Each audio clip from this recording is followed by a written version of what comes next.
0.5 to 5.0. This is just, you know, a naming scheme that they're changing to. Yeah. I don't know, Ricky, have you ever tried Elementary OS? Nope. So, I mean, is it kind of one of the smaller distros like Arch? No, it's one of the most popular nowadays. Really? Yeah, let's see where Elementary OS is on DistroWatch. Yeah. Okay, because yeah, you know my thing. I plan to reload my laptop. Elementary is number 7. Mate. Oh, okay. I'm surprised. So where have you been, Ricky? Well, how does Debian compare? Oh yeah, you really want me, you know, keep that window open? Why would you want me to do that? Close these things, man. Debian is number 3. So it's Mint, Manjaro, which is hilarious. Debian, Ubuntu, Solus, Antergos, Elementary, Fedora, TrueOS, OpenSUSE, and is the top 10. The ones that surprised me are Manjaro is number 2. Manjaro is number 2. Manjaro is number 2. What the hell? Manjaro is kind of terrible. I mean, at least on my computer, I can't get Manjaro to work anymore. It's just so totally buggy. And you know how I love Arch. But just regularly installing Arch or using Antergos tends to work a little bit better for me, but it hasn't, even recently on this older computer, just hasn't been working. So I've been using KDE Neon, and we'll talk about that later. So wait a minute, you're on Mint now, right? You're using Mint. Well, I mean, I still want to run Debian. But like, what the fuck is up with their installation, man? I couldn't get that shit. I was like, oh, fuck this. Never forget. Yeah, it's about. I got it onto a USB key, and I got it to. I booted from it, and that's about as far as I got. So it was a little disappointing. Well, I couldn't even get that far because I had like where I went. I couldn't figure out where you were pointing me to. Where I went, it had like 3 ISOs, and they were like this 1, 2, 3. I was like, I'm not gonna make 3 CD keys. I was like, oh, okay, fuck this. I'll just go with Mint. It's a lot easier. I'm kind of glad I did. So. What desktop are you using from Mint? Cinnamon. Yeah, I like Cinnamon. Obviously, I'm a big fan of Mate. On my computer right now, I'm using KDE Neon for the main partition, and then I have Ubuntu Mate on the other side. And Ubuntu Mate is the one that I know will always work. So those are what I'm using. I don't know. I think the Mate that I just ran, it was nice. It was stable, and I didn't have any problems with my screen or anything. But it was like slow as shit, man. That thing was like using wet dog shit. I think it's the user. I'm pretty sure that it's the user. Right? We can just blame you. Nobody else has it. And it was hard for me to install a lot of stuff, which is pretty much why I left it. Which is weird because it's just Ubuntu, right? But I mean, with Mint, like I've got Sublime installed, like Terminator Desktop. Like I just type the shit in and it pops up. Like I tried to install Sublime on Mate and it was like a pain in the ass. I don't have any problems with it. Yeah, because you know I'm doing the Python programming course. Yeah. I wanted to get Sublime, just to use that as an IDE, and oh fuck, it was so hard to get it. I was like, okay, forget this. I'm not even bothered. But anyway, I've been having some problems on KDE Neon getting some of the stuff to install on the command line. But then then in KDE Neon, it uses Discover, which is like KDE's default GUI package manager, and Discover is terrible. I mean, it's probably the worst GUI package management system out there.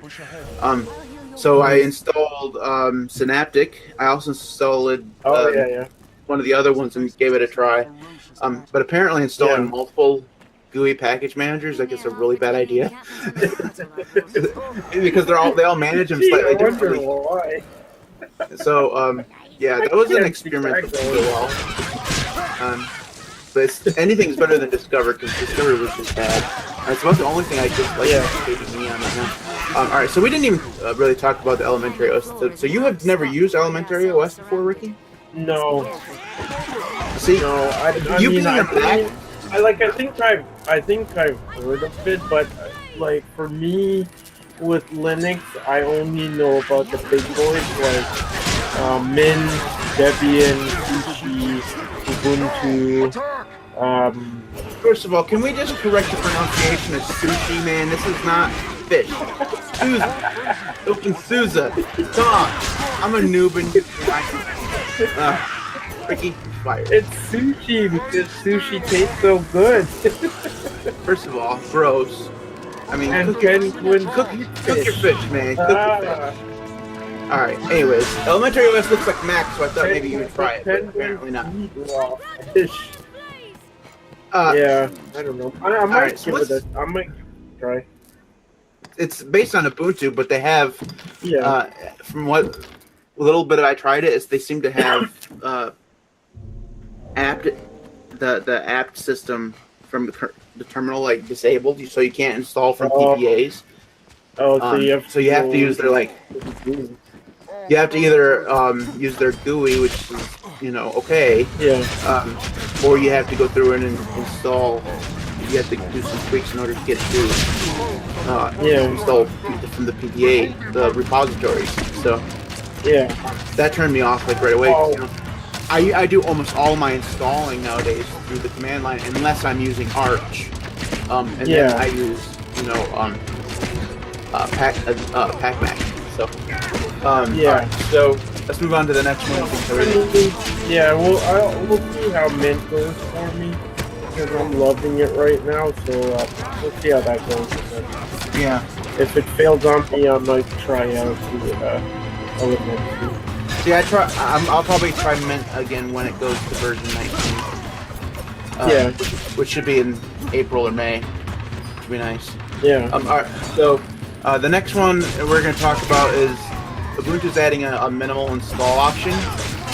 Yeah. So basically, there'll be an option when you install Ubuntu to just install the basics. So a web browser, file management system, the document and image viewers, but you won't get things like Thunderbird. You won't get things like Rhythmbox. You won't get LibreOffice. What's interesting about it is they're not doing it like you'd think they would do it, because the ISO is still going to remain the big 2 gigabyte ISO. But you'll have this option in that ISO to go through the minimal install, and then it just won't install those things. It would have made more sense to me a little bit that they would go through and have a separate ISO for this. That way, not only would you be able to have the minimal install, which would be great for system resources and maybe customizing your distro a little bit, but you would also be able to, for people who want to save, internet downloads, for people who have data caps or whatever, you can make the ISO just a little bit smaller. That would make a little bit more sense to me. But I know this is also coming to Ubuntu Mate in 1804 in April. And I don't know about the other Ubuntu flavors. Probably Budgie will add it because Budgie seems to follow along with this stuff, but I doubt XFCE or Lubuntu will add this because they don't change very often. It's weird. I don't know how I really feel about it because, I mean, on the one, it would be good if they had like you said, if they had a separate ISO without the stuff, so it's smaller. Because, I mean, when I load it up, I could count the amount of times I've used LibreOffice, whatever the fuck it's called. But, I load in my own stuff, right? Like Sublime and Terminator and, Telegram and Veracrypt, and like I go in and some of their stuff I do use, so it's kind of weird because if they just take everything out, you know what I mean? Like I use like for instance, Mint comes with GIF, so you don't have to get it separate. What else? Transmission is in here. Freaking. Those all come with Mint. You don't get them separate, right? So if they take everything out, you're kind of like, it sucks because some of the stuff that they have is good. So it's like, how do you know, right? So I kind of see their point. So I don't know. It's hard for me to. They could always go through. The problem with what I'm about to say is that you have to for sure be connected to the internet. But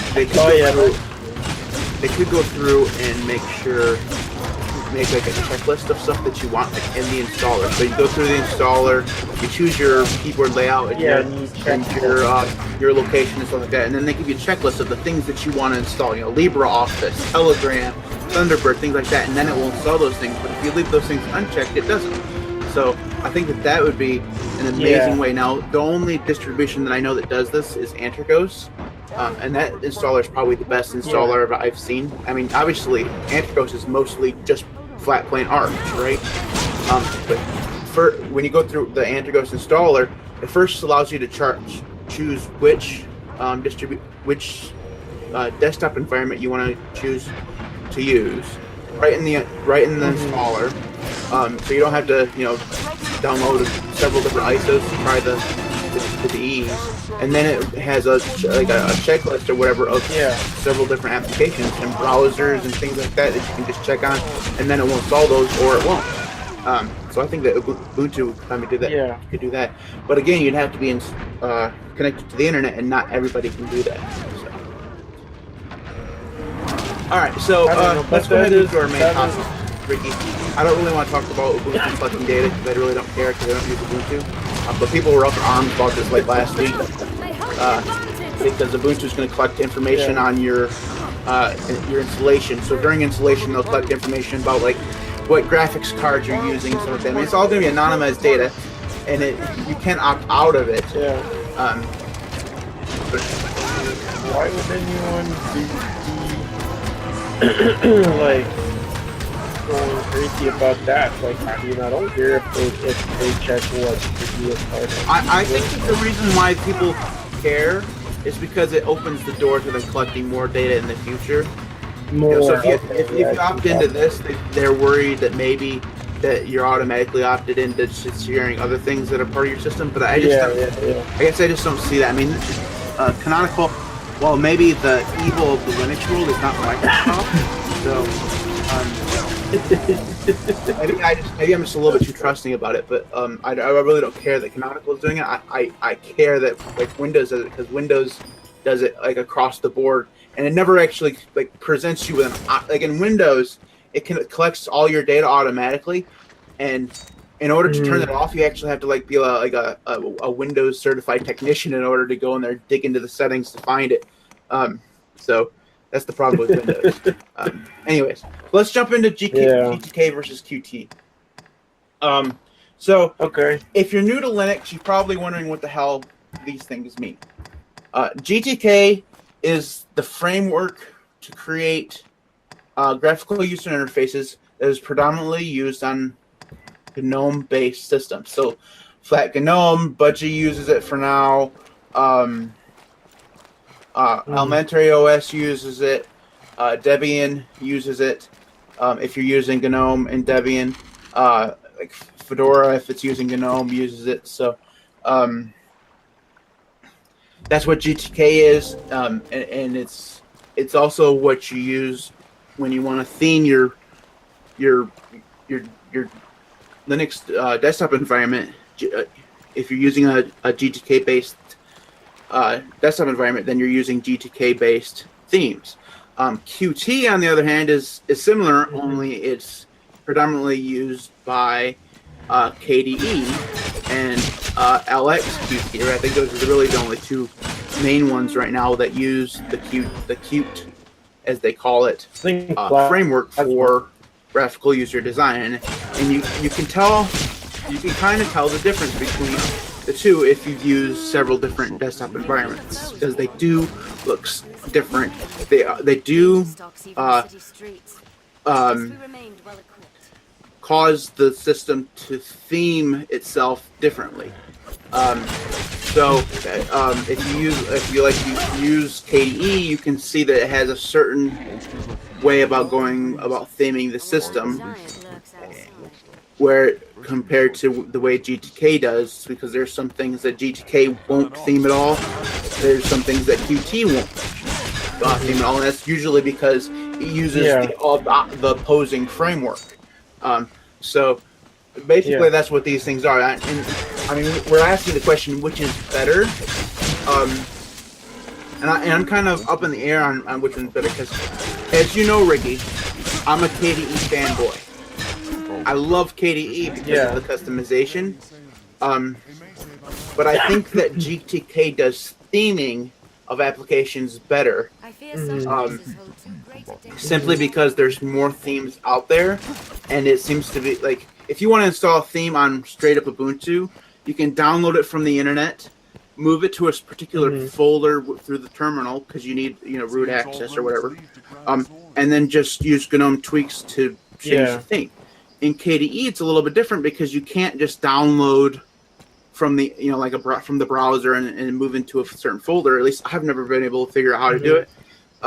You used to be able to go into the settings or whatever and install the theme from there, but you can't do that anymore. They took that option out.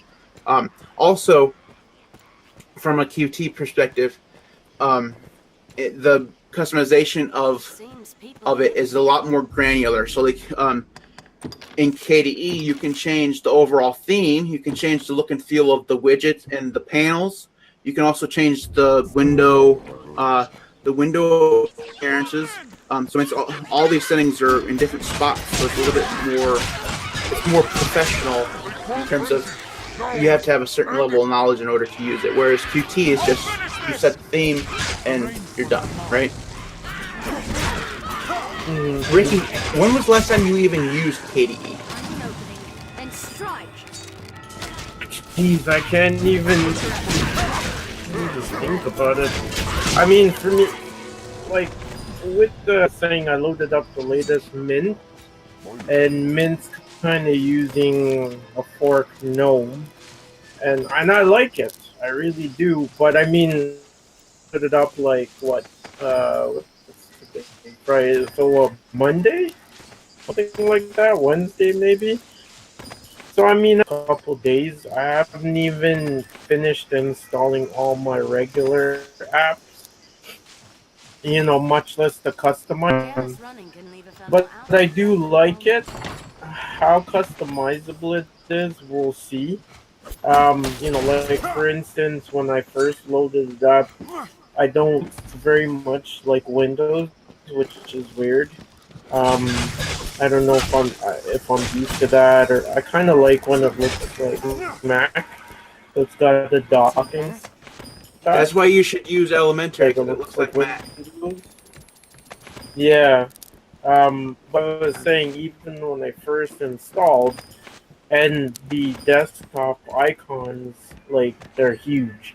So I started looking, like, how can I just change the size of them? And I tried a couple things, but like, do a deep dive. I'm sure, if I look deeply or put a lot of, I probably could have gotten it done. But like I said, I'm more getting all my apps on there and stuff. So, for sure when I start theming and stuff, then I'll know for sure. But I'm digging how it is so far on the initiative.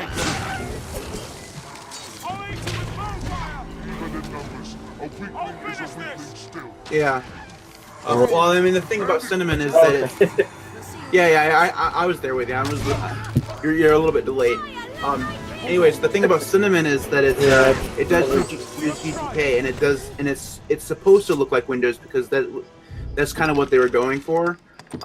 Cinnamon is kind of like the newer version of Mate, so it's a little bit based on Mate, but it's more of a, instead of it being a GNOME 2 continuation, Cinnamon is a GNOME 3 4, right? Yeah. So and they've made it look like Windows because they wanted to they want to draw people from Windows and make them feel comfortable, right? So it's a little bit harder to make a Windows look like in Qt, I think. Although if you just have a straight up KDE install, it does look almost precisely like Windows. Now, one of the things I like about KDE is I can go through and make it look not like Windows, because if I was going to use a thing that looks like Windows, I might as well just use Windows. So, and the same thing with Mac. I don't really, I like docs and stuff like that, and I like the look of Mac OS. But if I was going to use something that looks like Mac OS, then I might as well just use Mac OS. I want to use something that I think that's one of the biggest things that I have a problem with is Linux, is that they don't have a look. You know what I mean? Like it's great that you can customize Linux. I love the customization of Linux, and that's one of the reasons why I love KDE, is because there's so much customization. But out of the box, if you go through and you install Ubuntu, or if you install, any other distro, it doesn't really have a look. I mean, especially Mate, Cinnamon, KDE out of the box, they look a lot like Windows. It's one of the reasons why, despite myself not actually liking Unity, Unity had a distinct flavor and a distinct look to it that looked nothing like Windows. And that was great. I think that was great. And while they're using GNOME and it still looks a lot different than Windows, I think that they're going to drive a lot of people away because some people just don't like straight up GNOME. Plus, they took out. I mean, one of the only reason why GNOME is like tolerable to me when I use it is because you can go through and install extensions and make it so that it works. In 1710 Ubuntu and 1804, they've taken out the ability to add extensions in it without going through and doing some tweaks or whatever. So they've made it harder to customize. And that's just not okay. But that was totally off. I don't know. As we do. Yeah, who cares? You know, we have show notes. We just never follow them because who cares? Nobody cares. What's that? Okay, the funny thing is, I just tried to get into it now from this machine, and I'm getting old show notes. I don't know. What's that? I don't know. Like I said, I'm still not done with this thing yet. I don't know. Maybe I got looking at the wrong link, or there probably are old show notes. These show notes are actually from February 16th. Yeah, the one when I just tried, I'm getting the ones from December. Oh yeah, you're in the wrong ones then. Oh well, it doesn't matter. We're almost done. Let's go ahead. Guys, I won't worry about that. Ricky, we don't follow the show notes anyway, so who cares? Let's jump into the Pixel Leak. Do you have a pick? Do you have a pick of the week? Yeah, I do. I put it in the other show note, which is when I realized, wait a minute, this is from like December. But yeah, I got a pick. All right, go ahead and you do your pick then. Please don't overdo it. Okay. All right, so my pick is Gparted. If you use Linux, then you know what Gparted is. You can install it in your distro, or you can go and download the ISO and burn like a live Gparted disk. And so Gparted is basically a partition manager. Lets you resize your disk and do other stuff to it, format and all that fun stuff. Really great. You got the GUI, so for the people who aren't really into the command line, that's really helpful. Yeah, I really like it. I've used it ever since I jumped into Linux.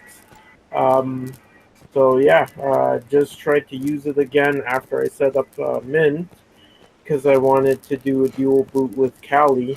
But I set up Mint using the LVM, so I don't think I'll be able to dual boot. I'm just gonna run a separate hard drive. But anyways, yes, Gparted, great program.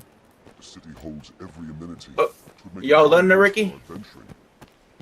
Yep. Yeah, I think I lost him. Ricky, are you there? Yeah. This is what you get when you use Linux. It does not do well with Google. For some reason, Yeah, Linux it just does not like Google Hangouts at all. We should use Skype next time, Rick. We'll try Skype. Yeah. All right. Let's try Skype. We'll do that next time. All right. Anyway, so my pick of the week. If you can hear me, Rick, Yep. can you hear me? Yeah, I can hear you, just a little delayed. Don't worry. All right. Well, I'm gonna go ahead and do my pick of the week. Just, I'll do it quick. I love KDE a lot. I'm a fanboy. But I love Arch. But for some reason I can't get Arch and KDE to work well on this computer. There's just some bugs that I can't get figured out. At least lately.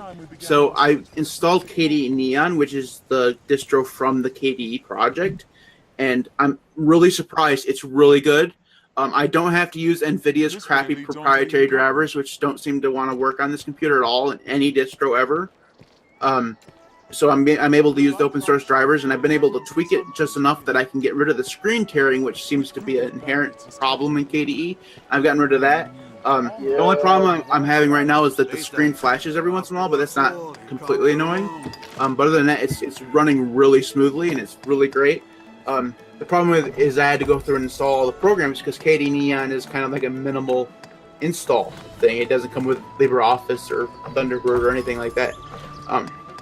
So KDE Neon is my pick. You should definitely give it a try because it's kind of like it's kind of a rolling release. Only it's based on Ubuntu, so the underlying distro stays the same, but the KDE desktop environment on top of it gets constantly updated.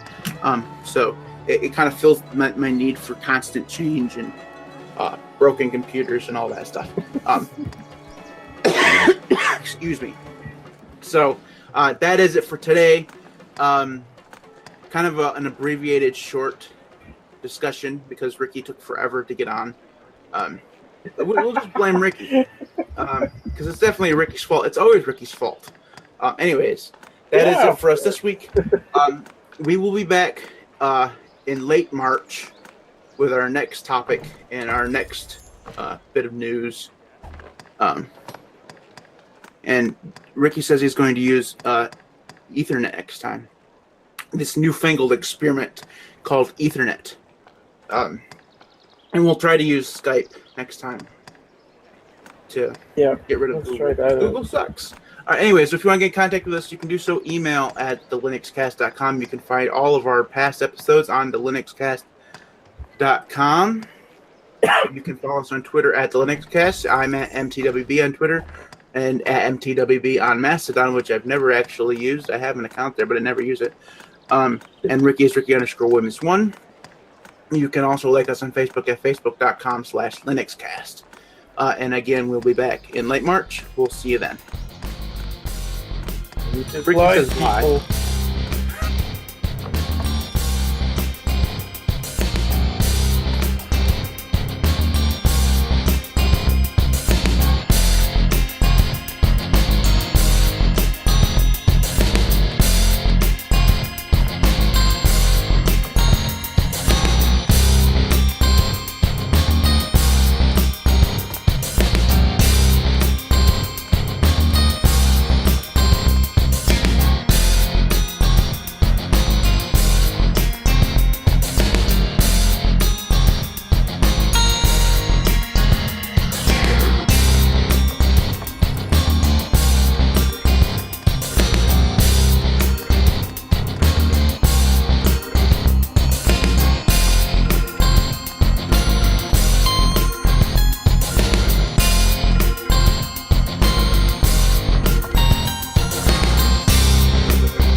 we're live. Look at that. All right.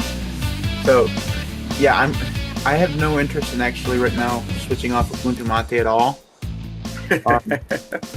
I really like it. I mean, it's stable. I mean, it's intuitive. I mean, it has great panel management. It's not quite as great as like KDE or something like that. It has all the options or whatever. It actually, it's like it doesn't crash all the time. There are a few things that bother me. Like, all right, so if you use the default GNOME 2 panel layout, where it has like the applications places system up at the top and this Yeah, that's what I have right now. Right, you can't just move those icons like by dragging them like you'd think you would be able to. You actually have to right click on it and then hit move, and then you can move them around. So it's not quite as intuitive, you'd expect it to be. But once you figure that out, it's not too bad. Trying to figure out how to put a panel on a second monitor really drove me batty for like a week. Yeah. In order to do that, you have to right click on an existing panel, create a new panel. On the new panel, you have to click like something like don't expand a screen, so it just is kind of like a little panel, and then you can drag it, and then you got to re-expand it. It's kind of on the other side. Yeah, it's not nearly as intuitive as you think it would be, but it's not. Yeah, it's nothing. I have not come across. That's the thing is usually in a Linux distro, I come across one thing that's a deal breaker for me. It's a guarantee that I'm gonna change because that's the deal breaker for me. So like, I know it's the same thing for me. Like even when I was reading about the new SRU for Ubuntu LTS, I was so tempted to go back. I don't know why I love it so much, but then I was like, oh fuck, this thing is so nice. I don't think I'm gonna do that. Yeah, like, there's small things, right? Like the fact that they separate the shutdown from like the lock and the log off. That like it's just a small thing to me, and I like to be able to search. Like I know there are little things, if I took time I could probably find out how to do it and stuff. Like regular flavor Ubuntu for so long that I'm kind of used to it, so now I have to like relearn stuff. You can't go wrong. Yeah, so if you're using the straight up GNOME 2 panel layout like you say you are, that's one of the things that I miss too, is being able to search through the menu. I mean, you can't do that with a certain layout. Now, if you replace it with one of the different menu options, you can. Like they have 4 different menu options for the panel. Yeah, I think they have the. I think you said they have the one that's like Mutiny or something, and yeah, the Mutiny like one really close. Yeah, it's like really close to Unity. But I don't use that because I don't care for Unity. What I did instead is I've been using something called Albert. Do you know Alfred on the Mac? Yeah. This Albert is the Albert. Alfred. It's Alfred's brother. Yeah, it is. They're brothers. It's exactly the same, only it's more customizable. Yeah. And obviously it's free and open source. It's really good. And you can have it like so. I use it as Control Spacebar. I click that up, and then a search bar comes up right in the middle of the screen, and you search wherever you want. You can set it to search for files, web. You can even set it to do like instantaneous terminal commands. So if you want to like nice, like that. Reboot or make directory or whatever you want to do, you can do it right from there. Macros. Yeah, it's great. I love it. Yeah. Obviously, because it's Linux, it's fucking free. I mean, it should charge for this shit. It's so good. I mean, and it's stable too. I mean, I haven't had it ever crash. The only thing you have to do is figure out how to get to start up when you start your computer up, so that it doesn't. So it's actually there. Otherwise, you'll have to remember to start the program every time. Like a shell script or something. Yeah. I mean, Mate has a place where you can set up startup applications, but it's not nearly as intuitive. It's not as intuitive as other ones because it's done through commands instead of an actual. Like you go through and find this application and start it up. You know what I mean? Yeah. You have to know the package name. Anyway, so yeah, I really like Ubuntu Mate. I don't think I'm gonna switch. I've tried some different distros using Mate just to see if it was the the distro that I was liking, or if it was the the desktop environment.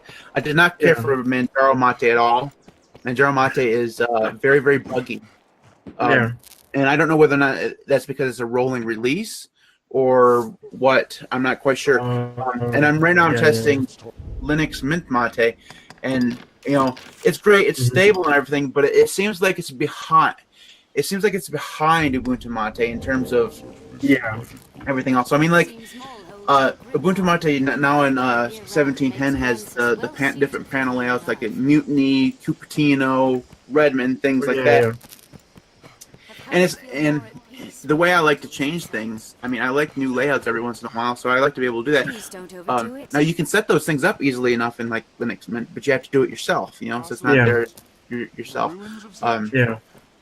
And then I've had some problems with the compositor in Linux Mint. For some reason, so I have it on my Dell touchscreen laptop.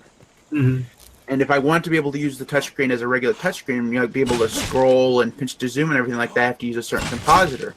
But if I use... Hello? What is that? Right. Did you get run over by a truck there, Ricky? Okay, is it good? Yeah, it's better now. Okay. Yeah, it's better now. I don't know what that sound was. It sounded like you ran out in the middle of a highway. Never mind. Don't mess with your Linux while you're doing a podcast. You sound a lot better now. You sound closer. Yeah. Oh, okay. Just don't move your laptop again. It sounds like maybe you're dragging it against your jeans. I don't know. Yeah, I don't really remember what I was talking about now. Totally went.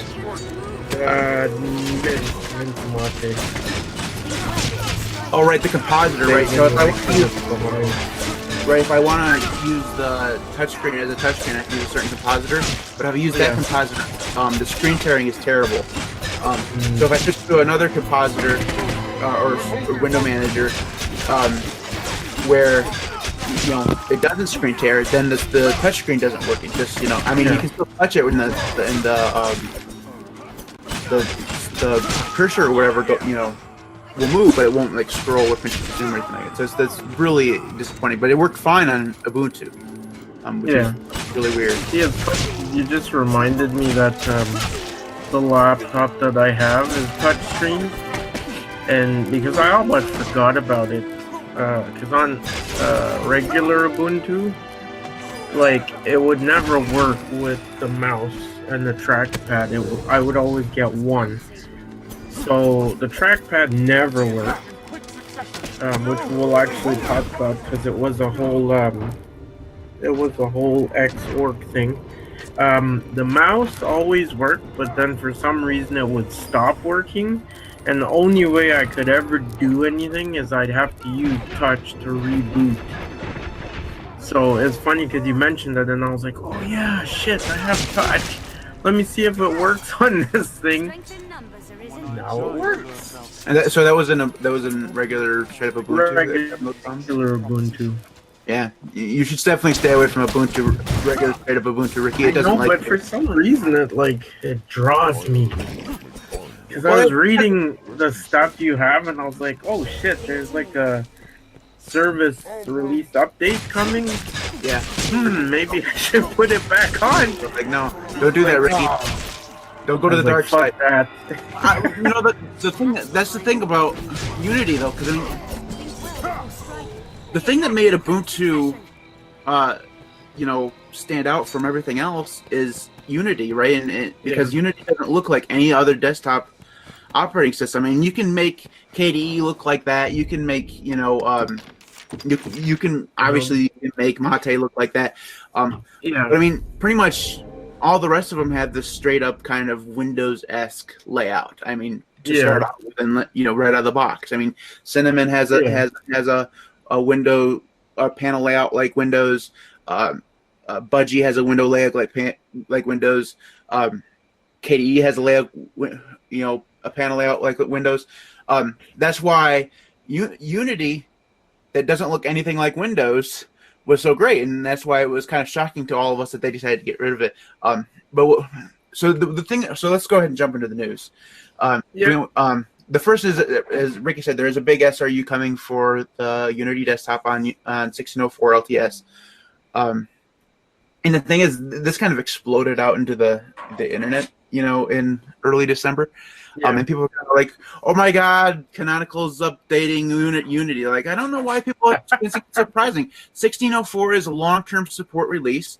Of course, they're going to support an LTS until the end of end of support. So I mean, of course, they're going to send out. I mean, this is not going to be the last SRU for 1604 because 1604 is supported until 2020, I think.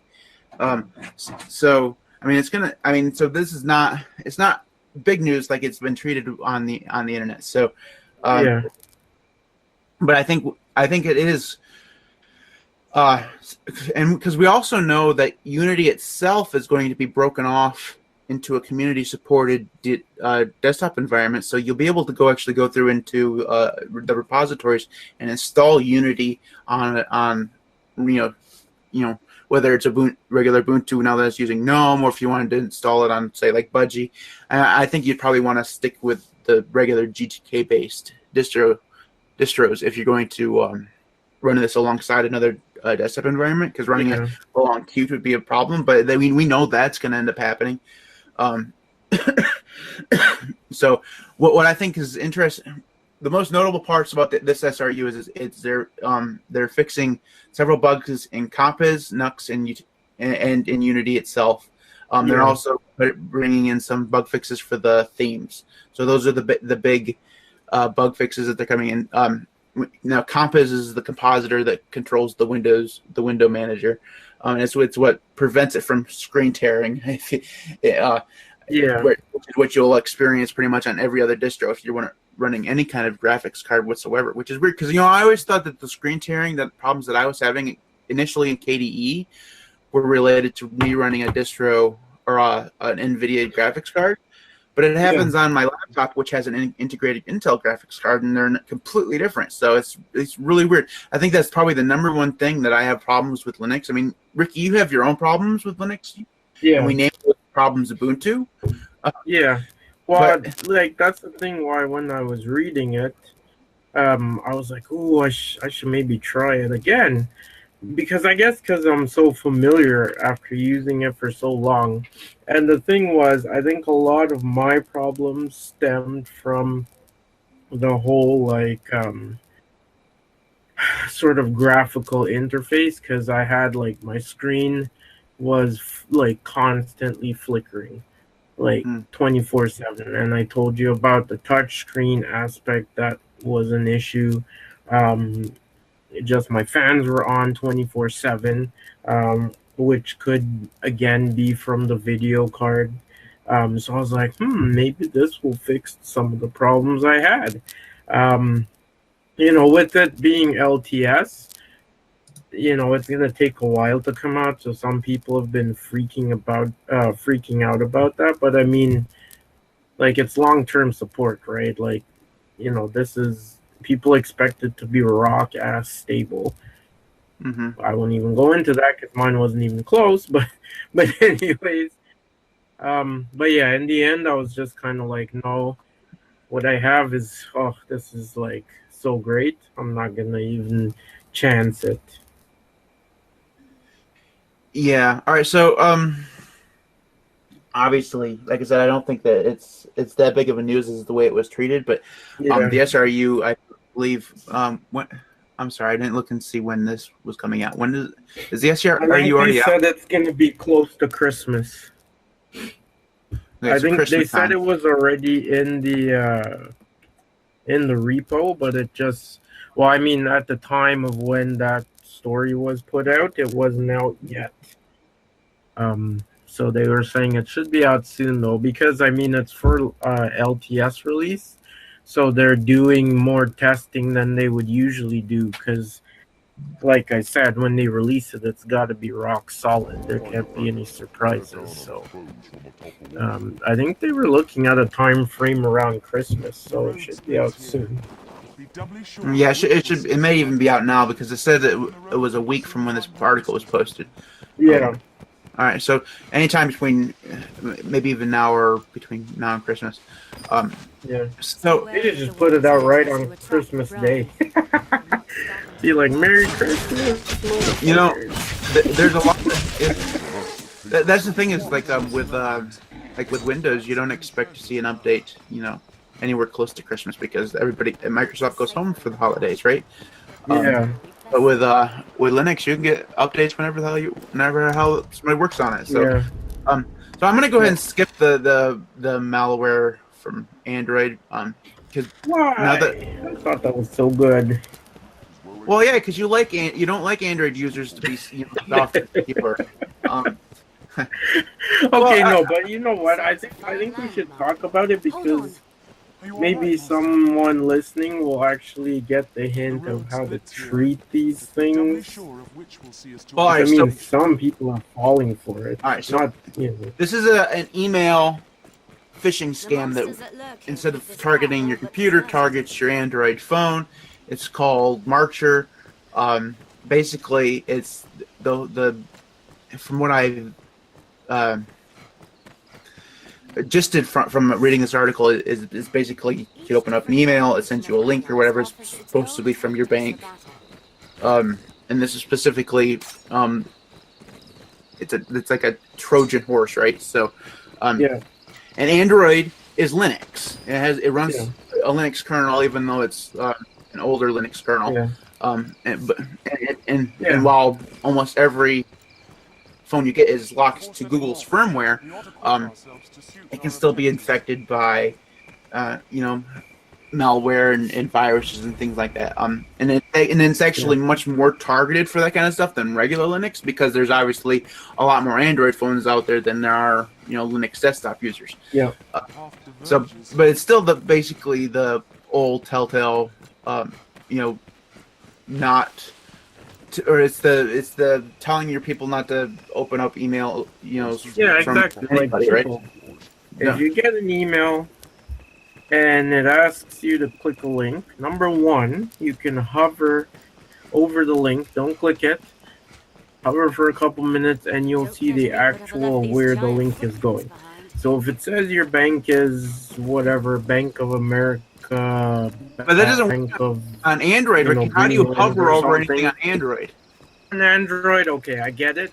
If you get a link on your phone, in that case, don't click on it. Remember, you can always call your bank and talk to an actual live person. I don't get why so many people fall for phishing scams and like my mother-in-law. How often do you get something? That's the problem, Ricky. How often do you get something from your bank that's important enough to, go into? I mean, yeah, for me, never.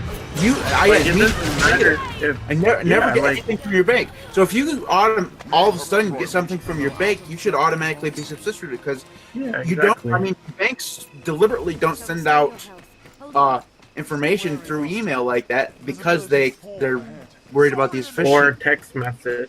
Right. I mean, it's not the way they do things. If they're gonna if they need to contact you, most banks are gonna do it through the postal service, or call you. Right. And I mean, even over here with Bitcoin, this year we've had some scams where people got text messages saying they're from the revenue agency and you have a refund in Bitcoin or refund through e-transfer. Number one, the revenue agency ain't gonna give you Bitcoin. Alright. Number two, if you got a refund, they're not gonna do it through e-transfer. Like, I fail to see how people are so, stupid. Yeah. Like, it is hard to come understand. on, people. But the thing is, though, Ricky, and we have to remember this, is that older people don't know as much as we do in terms of this technology stuff. I know something simple as, don't click a link or whatever, it makes sense to us, but it doesn't make sense to people who haven't been using computers since they were 5 years old or whatever. Yeah. So, I mean, it's just not, my mom... Which is why I thought it was a good idea for us to actually talk about this, because who knows who's listening. Yeah, who knows. All right, so let's move on to our last news item, which is Oh, this thing about AT&T, right? Was it AT&T? I thought it was the Wayland thing. No, the next one is the last news item is the AT&T and Tech Mahindra launch the Ecomos project. Did you read about this, Ricky? Basically, AT&T and another group are getting together with the Linux Foundation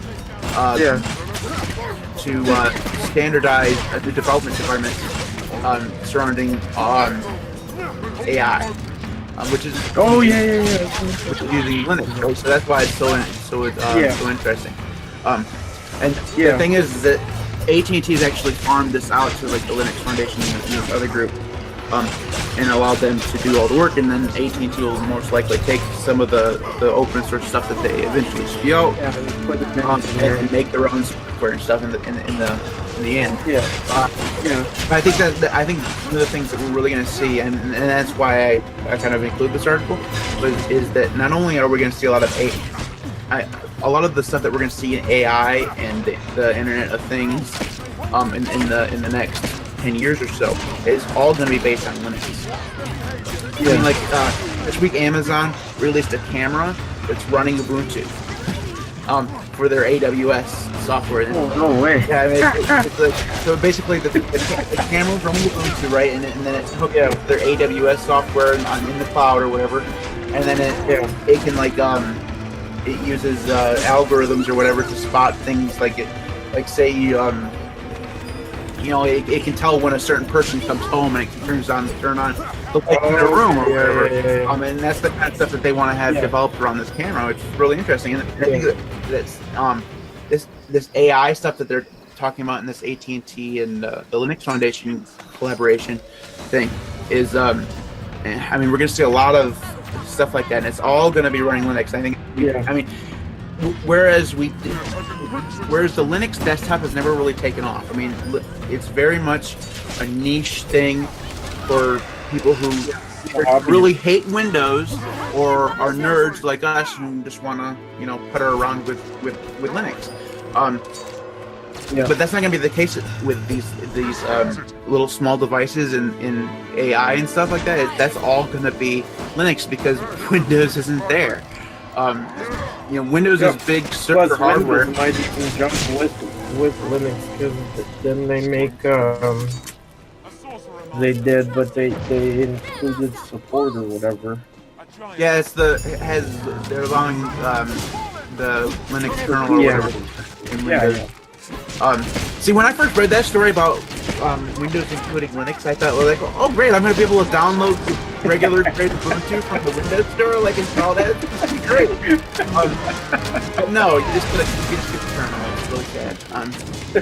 And it's really confusing because you're going to have stupid asses like me thinking, oh, I can go download Linux from the Windows Store and install it. Just like, you could. I mean, no more burning a USB key and having to deal with UEFI and all this stuff. Windows just going to do it for me. How nice am I talking about this? I mean, how naive could I get? All right, let's move into our main topics this week because we're running a little bit behind. All right, so we might not get to which would you rather cover, Ricky? Things we missed from Windows or the Wayland and things we missed from Windows? All right, let's start with that. So, the thing I miss from Windows the most is Outlook. Okay. So a couple weeks ago, maybe a month ago, remember me going on and on about MailSpring? Yep. I still love that program. It really is, but it's just not stable enough for me to use it. I mean, it's still in initial development. It's basically a beta. So I'm really hoping that, in the next year or so or whatever, they don't abandon the project and, it's more and more stable. So I had to stop using MailSpring regrettably. Because MailSpring would have kind of cured my whole my whole depression over missing a good email client on my operating system. So right now I'm back to Evolution, and Evolution is kind of terrible. But that's the thing is that there's not a good email client on Linux. There's just not. I know we talk about Thunderbird, but stock Thunderbird is terrible. Unless you go through and download like 10 or 12 extensions or whatever and actually use it. It won't even download your your Gmail address book unless you go through and get a. I'm right with you on that one. I mean, every email program ever, if you're using Gmail, I mean, it should be smart enough to know if you're using Gmail, go through and grab my contacts, because I don't know what the hell your email address, Ricky. I don't even know what my email address is. How am I supposed to remember? That's why I have an address book, Thunderbird. Evolution would be perfectly fine, except for it doesn't maintain a stable connection to the server. So every I don't know, maybe 8.5 hours or so, like it will pop up a warning saying we're not connected to the Gmail servers, and then you have to re-enter your password and re-authenticate, and then Google gets you, and then Google gets you because you've signed in so many times, it tells you you burn up against an API error. I go thanks, because that's I really want to do. Thank you a lot, Google. Thank you a lot, Evolution. Geary is okay, but it's very shit when I tried it. It's very limited in functionality, right? Yeah. It doesn't have all the fancy settings or whatever. I mean, it's just, and then there's a whole bunch of little email clients or whatever that look like they were designed for Windows 98. I mean, I know designs that shouldn't matter. It should be functionality that matters to me, but I want an email client that looks fairly decent or modern and also has functionality that actually works. And that's why I like Mailspring, but like I said, it's buggy. So that's the biggest thing I miss from Windows is an email client. And whether it's Outlook or the EM or whatever I'm using, there's literally a shitload of email clients for Windows, and none of them have filtered down into Linux. It's really, really, really disappointing. That's what I miss the most. I miss it on Android too. I mean, the same thing with Android is there's not very good email clients for Android, whereas iOS there's a shitload of them. And it's literally, there's so many for iOS that are really, really good and don't have any problems, but on Android, I haven't been able to find a single one that does everything I want it to do. The only one that I've come close, there's two that I've been close to. The one I'm using now is Astro on Android, and that's fine, except for it has a bug where it won't send me notifications for one specific sender. The one sender I get the most emails from, it doesn't notify me about. It notifies me about everything else. It's a really weird, but they've had really good support. The other one that was good was Norton Email, which is also on iPhone. It's really good, but they charge $50 a year. I'm not paying $50 a year for email clients. Very much. I'd pay $5 a year. I might pay $10 a year. $10 would be my absolute max. That. But $50 a year is way too much. I don't care that much. I'll suffer through with a free email client before I ever pay that much. All right, so Ricky, one thing that you missed from Windows. The one thing I miss from Windows is the ease to install stuff. And we talked about that when we went through on Linux. The problem with Linux is when you go in and you're looking for a piece of software, and you go into the forums and someone suggests you use this one, so you follow the link, but that was a post from like 3 years ago, so you don't know if this is the most up-to-date version. Does this PPA still work? You know what I mean? Like with Windows, most of the time you can even just search for it on the web and it'll come up, and you go to the site and it shows you the versions, it shows you the versions of Windows that it'll work with, the last time it was updated. So that's what I miss the most. It's so easy that, it could take me a minute if I'm sitting here and I'm like, oh, I need a piece of software to record the screen. You know what I mean? Like Linux, I've got to search to see what are the different ones and where can I get them. Does this one still work? Oh, this one's really old, or it's in like RPM package or Debian package, or you know what I mean? That's what I miss the most. Yeah, and I think that the biggest problem with Linux in terms of software is that it's so diverse in terms of distros and desktop and so like so even Mate. Let's just take Mate across the board. Even Mate has different software management GUIs. So like in Ubuntu Mate, you have the new software boutique. Which, by the way, would be great, except for the software boutique doesn't have very much in it. It's a very empty boutique. And you can fix that by adding PPAs, and then it will include different software sources. So I mean, it's fixable, and I think that over time, that GUI will eventually be good.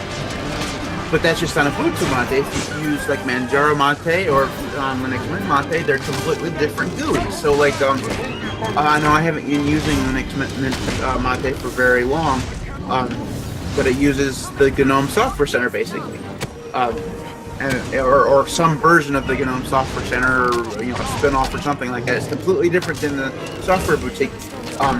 And the GNOME Software Center is it's perfectly fine. It's just not everything is there. If you use Arch, the best package management I've ever seen is Arch through the AUR. That's because literally everything is in the freaking AUR. If it's not in the AUR, chances are you can't run it. It just won't work. So, and that's the thing, is everything is in the AUR. That's why I always like Arch so much. It's because you don't have to go out and search for a PPA. You don't have to go out and search for the dev package. It's just there. You click install, enter your password, it's installed. It's literally there. Of course, Arch has other problems in terms of being a rolling release and crashing all the time because you're running on the bleeding edge of everything.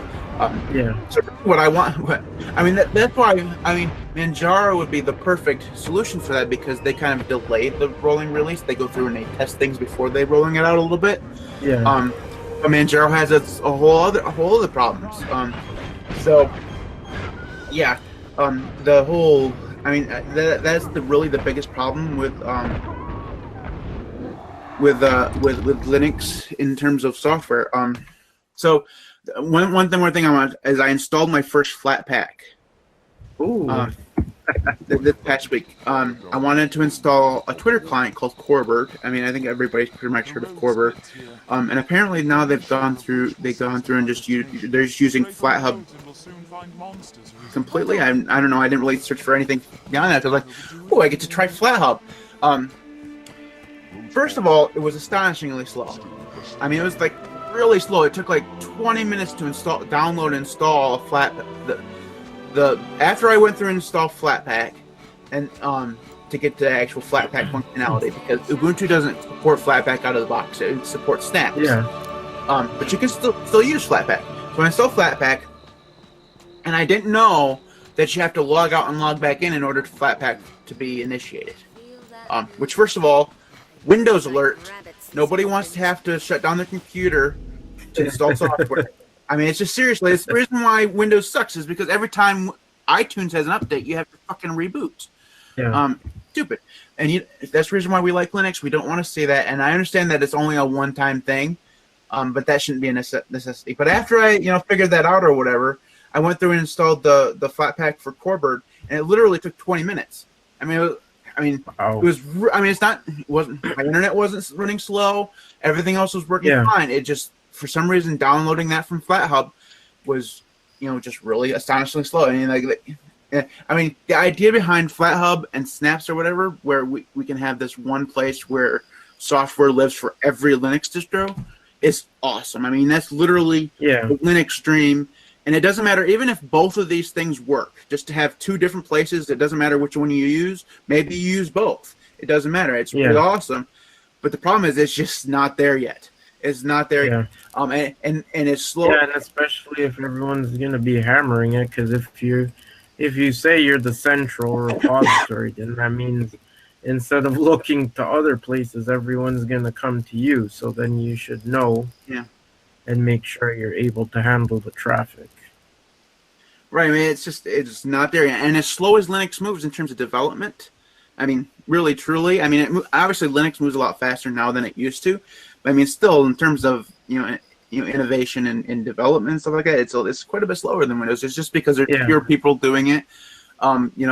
So, I mean, I'm a little worried that the pace of improvement for flat album snaps is just not going to keep up with the people who really want this to work. You know what I mean? All right, so Yeah. Let's go through and see if we can do one more, then we'll move to the pitch, Rick. So, All right. my last thing that I missed from Windows the most is going to be another software thing. And I feel like I'm preaching this, and you know I think you'd think that I would like mention games, right? Because I miss playing Hearthstone. I can't play Hearthstone on Linux, but I don't really miss it. The thing I miss most actually is this is going to sound really stupid because it kind of goes along with the email thing, but there's not like a to-do app on Linux. Okay. So I use Todoist, and Todoist is everywhere in terms of applications, except for on Linux. There's no Todoist app on Linux. Now you can use the Google Chrome extension, but it's terrible. It's god awful. It's literally like a 5-year-old decided that they're going to code something and put it in the Google Chrome App Store. I mean, it's not the same. Now, I downloaded one called Everdo. I haven't had a chance to use it yet. But again, that's going to sandbox my to-do list on my Linux box. And I like having it being able to sync to my phone and sync to my laptop and stuff like that. And I don't think that it has the whole kind of right. I want to have my to-do list with behind it. Yeah. So, for some reason, I mean, when you learn to code, chances are one of the first things you're going to learn to code, probably if you're gonna be coding apps, is probably a to-do list because it's like the easiest thing to learn to code. I mean, it doesn't matter what language you're learning in. I mean, other than Hello World, once you get into complex applications, you know, you're probably gonna do a to-do list. I mean, that's why there's so many freaking to-do lists on Windows. Is because that's the first to-do. That's the first thing you learn to do. Is a to-do list. I mean, it's. I mean, like I have a coding book right here. Once you get past the initial stages of learning your language or whatever, that's what you're gonna do. I mean, and for some reason that has translated that there being a lot of good to-do lists on Linux. It's really weird. And it's really, really weird. Plus, then you have to deal with the whole Qt versus GTK thing. A lot of the times on these applications, and this just isn't to-do lists. A lot of the times, you find a really good application or whatever, and it's Qt only, or it works best in Qt. Or it's the other way around. If you're using KDE and you want to use, say, Evolution as your email client, that's a GTK-based application, and it doesn't work with KDE. Not very well, because you have to download a whole bunch of GTK dependencies, in which case you've bogged your system down with GTK for this one application, and it's really terrible. It's the whole, it's just, I mean, there's so many different things in Linux that just sometimes don't work very well together. All right, so Ricky, your last one. My last one is support. So, like, I mean, if you look at something like the iPhone, the iPhone is everywhere. Everyone has an iPhone. Try to connect an iPhone to a Linux machine. It is not fun to try and get those files off. Works great on Android, though. Huh? I said works great on Android, though. Oh, of course it does. But I mean, it's not even only that. But again, what was it? There was something else I connected the other day, and it was the same problem. So I mean, like I connected it. I connected mine while I had straight Ubuntu, and for some reason, like, it would come up and it would ask you if you wanted to open the Shotwell manager, I think, or something like that. And if you chose to just open the regular directory, you get an empty window. You open the Shotwell manager and it says it's importing, but then nothing ever does. Then when I reloaded with Ubuntu Mate, I thought, okay, let me try. Plugged it in straight out the bat without loading anything. It worked great the first time. Second time, it went back to the same sort of thing where it wouldn't see. It opened the empty folder. Shotwell Manager doesn't work. so it's just like that kind of thing is like, you know, it's not only Android users who are going to be using Linux. So you're going to run into people who have an iPhone, and it's going to be a horrible ass experience for them. Yeah. So like with that, you know, Windows just it accepts everyone right out of the box.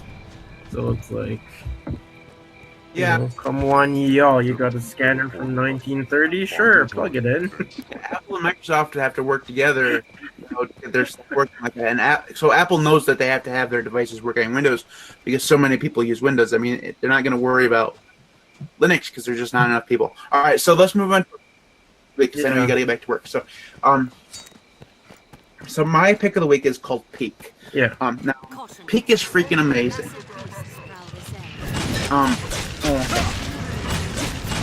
Sorry, trying to stifle cough. Anyways, Peak is basically will record a section of your screen as a GIF, or a movie, or they're not here with the third format. But I specifically use it for a GIF, and there doesn't seem to be a limit on the length of the GIF, so you can go through and like you could record a whole YouTube video as a GIF. Yeah. And then, you know, it just saves it as a GIF. You can post it as you know, on Facebook or whatever. And it's great. It just basically it hovers over your screen, and you hit record, and it records whatever it's hovering over. It's fantastic. It works. It's free. I use it. I mean, I'm going to be using it for some tutorials on TheLinuxCast.com. And actually, I already did. I reviewed Ubuntu Mate on there, on TheLinux.com. I used Peak to record those GIFs on there. It's really great. So that's my pick. I wanted to mention another one real quick. What's that? It's called Audio Recorder. It's not the most unique name ever. It's just called Audio Recorder. But the thing is, it will record literally any audio that comes out of your system. So I've been doing this. I've been a very, very, very, very, very, very, very naughty boy, and I've been recording Spotify. If there's not an MP3 or a song that I have, I'll go to Spotify. I'll play it and use Audio Recorder record. Now they're gonna get shut down. That thing. Oh, it's not just for Spotify. I mean, it'll literally record anything. So I mean, it's not as if they're pointing them users towards. I mean, it literally records. You know, coming from your sound card or whatever. Yeah. And it's, you know, it's like, where has this thing been all my life? This is why Linux is awesome, because that would never make it onto Windows. I mean, I'm sure it's there, but it'd be janky. You know, you'd have to download drivers or some kind of workaround, you know, bridge or something to get it to work. I mean, on Linux, it works. It's awesome. All right, Ricky, yours. Okay, so I'm going to go through these pretty fast because I wanted to get to my complaint section. So the first one is called ecchoR, ETCHER. I got that from Matt when he gave me the instructions to download and get the games from Mate on a USB. It's wicked because in the past when I've tried to put Linux on USB, I've had to do different ways. This was the easiest. I did it on my Mac, so it runs from the Mac. Boom, ecchoR. Encryption is a VPN. I use it because what's great about it is if you're Mac-centric, then it works on iPhone, iPad, and Mac. They don't have any other clients, but if you are Mac-centric, like I said, you can load it on all those things. If you don't know why you need a VPN and you frequent lots of free hotspots at McDonald's and Starbucks and whatever, look up VPN, you'll figure it out. So the main thing I wanted to talk about is my complaint of Windows 10. In Windows 10, when you set up a machine, you join it to a domain. Why the fuck does the domain admin not have powers to do simple things as change the desktop icons? Like, it is ridiculous that I get like system 32 error, I don't have permission. I found this site that has some root policy changes that you can make to get around it. But I mean, right out of the box, that's ridiculous. It's not a function of your domain admin being called administrator, because where I work, that's not the name, but our user is a member of the domain administrators group. So that has nothing to do with it. That I get that you could say it's because of malware. Something very common is for them to compromise the administrator account using password default. That's not the case. So what the hell's going on here, Microsoft? Windows 10 is supposed to be the greatest Windows version ever, but it fucks up on something as simple as that. Another thing, when you go in as an admin, you can't open Edge. Like, what the fuck? The admin's supposed to have all the power. Why can you not open Edge? You can't open any browser. How are you supposed to set shit up on the computer? Come on, Microsoft, fix your stuff. That's really weird. It's ridiculous. You just switch to Linux. Like your whole company switch to Linux. Yeah, good luck with that one. All your admins have sudo and can run into groups and stuff. It'd be great. I mean, it's literally user games are all in Linux. It's right baked in. Anyway, I mean, you won't be able to use half the software you use, but who cares? Who needs that software? Who needs to do work? That's all the client. Just pay me to use Linux. Google Chrome is on there. That's all you need is Google Chrome. Firefox is awesome. All right, anyways. Oh, that is it for us this week. This is our last episode of the year. 2015 is in the books. We just spanked it on the ass. Happy holidays, root and life. Yeah, whatever. All that stuff. If you want to check with it, I'm MTWB on Twitter. Also MTWB on Mastodon, which I've never actually logged into since I set that account. But I'm there if you want to follow me. Ricky is Ricky_Williams1. He's not on Mastodon because he's an utter bastard. Well, I'm trying to get friends going. Yeah. We'll see. You can also follow us on Facebook at TheLinuxCast. You can follow us on YouTube at some ungodly, crazy URL. Well, you can't have a cosmetic or whatever the hell they call it URL with your name. A certain amount of followers. Yeah, we're not there yet. Mainly because I switched to our own dedicated YouTube channel off from my own personal one. My own personal one was getting close. Yeah. We'll get there eventually because we actually are getting views on YouTube, which is freaking crazy. That's cool. Yeah. Anyways, I don't want to get into it anymore. You can, so I did Facebook, I did Twitter. You can also visit TheLinuxCast.com. TheLinuxCast.com is where we put the podcast. It's also where every once in a while I write an article about some things that's bothering me or a review or something. Ricky's going to eventually write there if he gets around to it. So that's where we... New Year.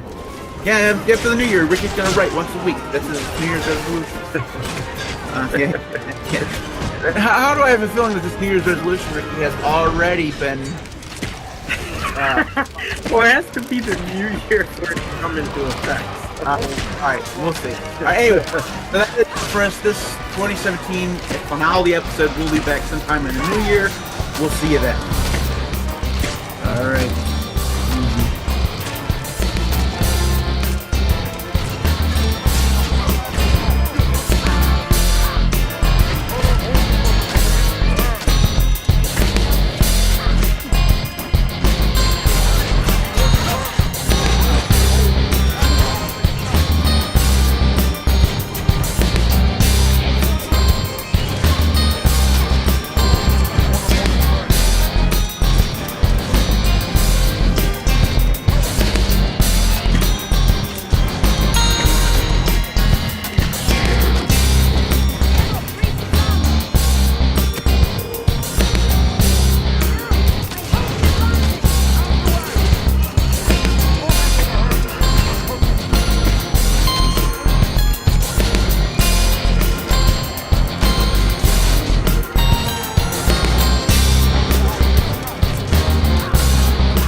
So I am using Ubuntu Mate still, Ricky. I really do like it. It's quite good. Actually enjoy a little bit of the stuff behind Ubuntu, but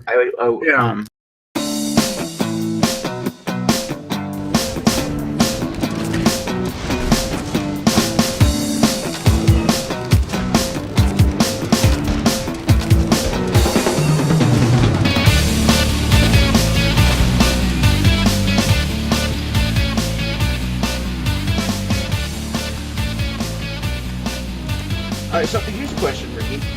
Yep. On Windows, when you're dual booting with Linux, have you noticed when you switch between the two, the clock changes time?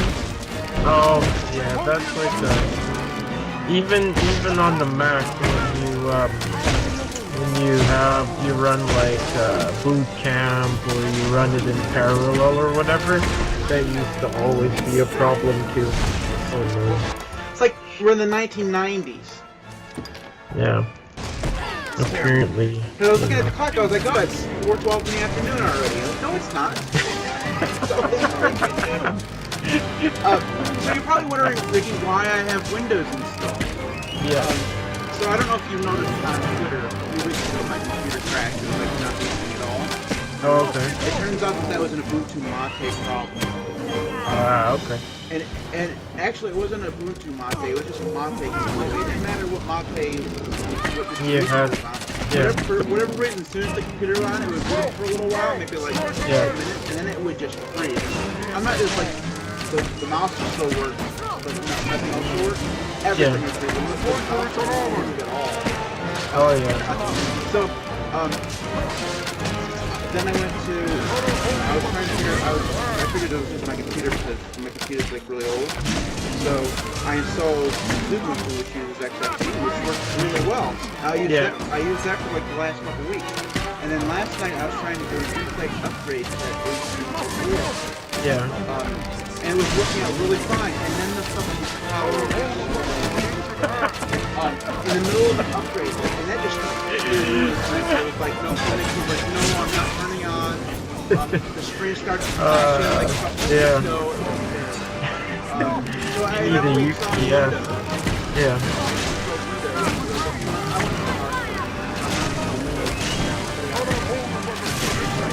Yeah.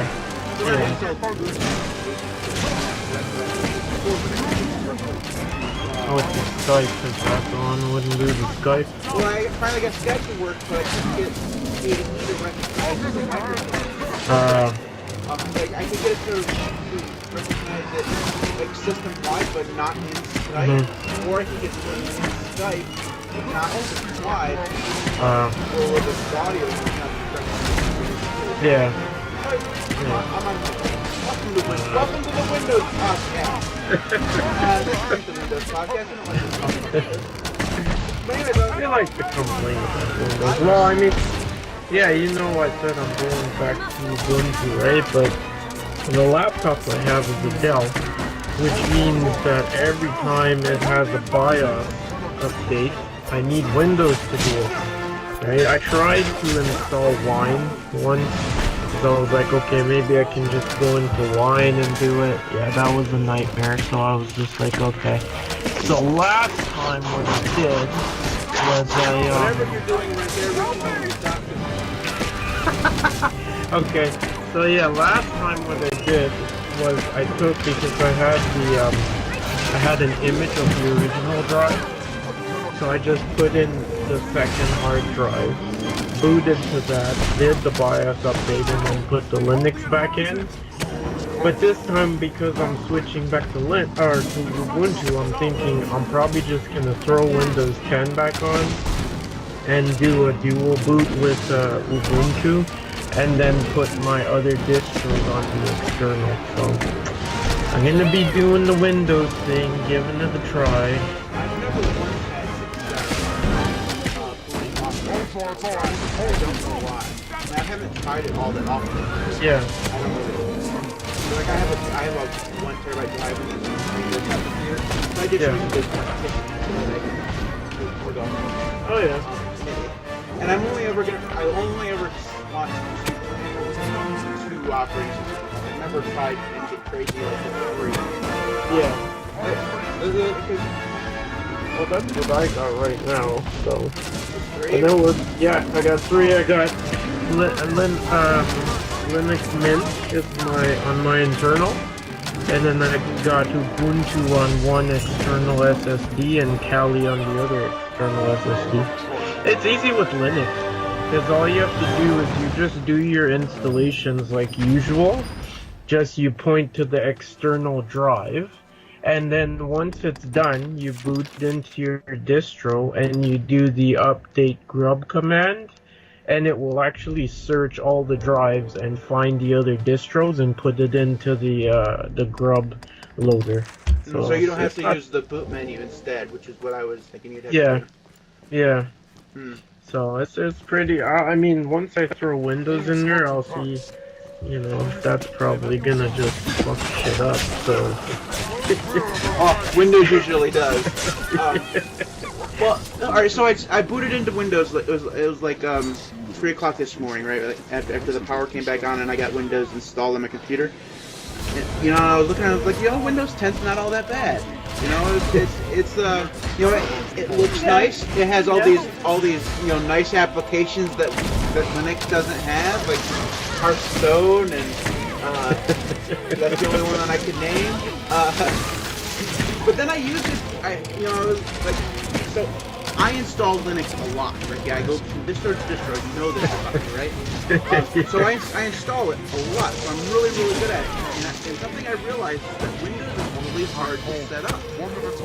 Not install, but set up. Yeah. Because once you get into it, you have to wait for updates upon updates. Updates. There's no specific way you can go find specific drivers unless you're going to go on some random shady website provided by NVIDIA.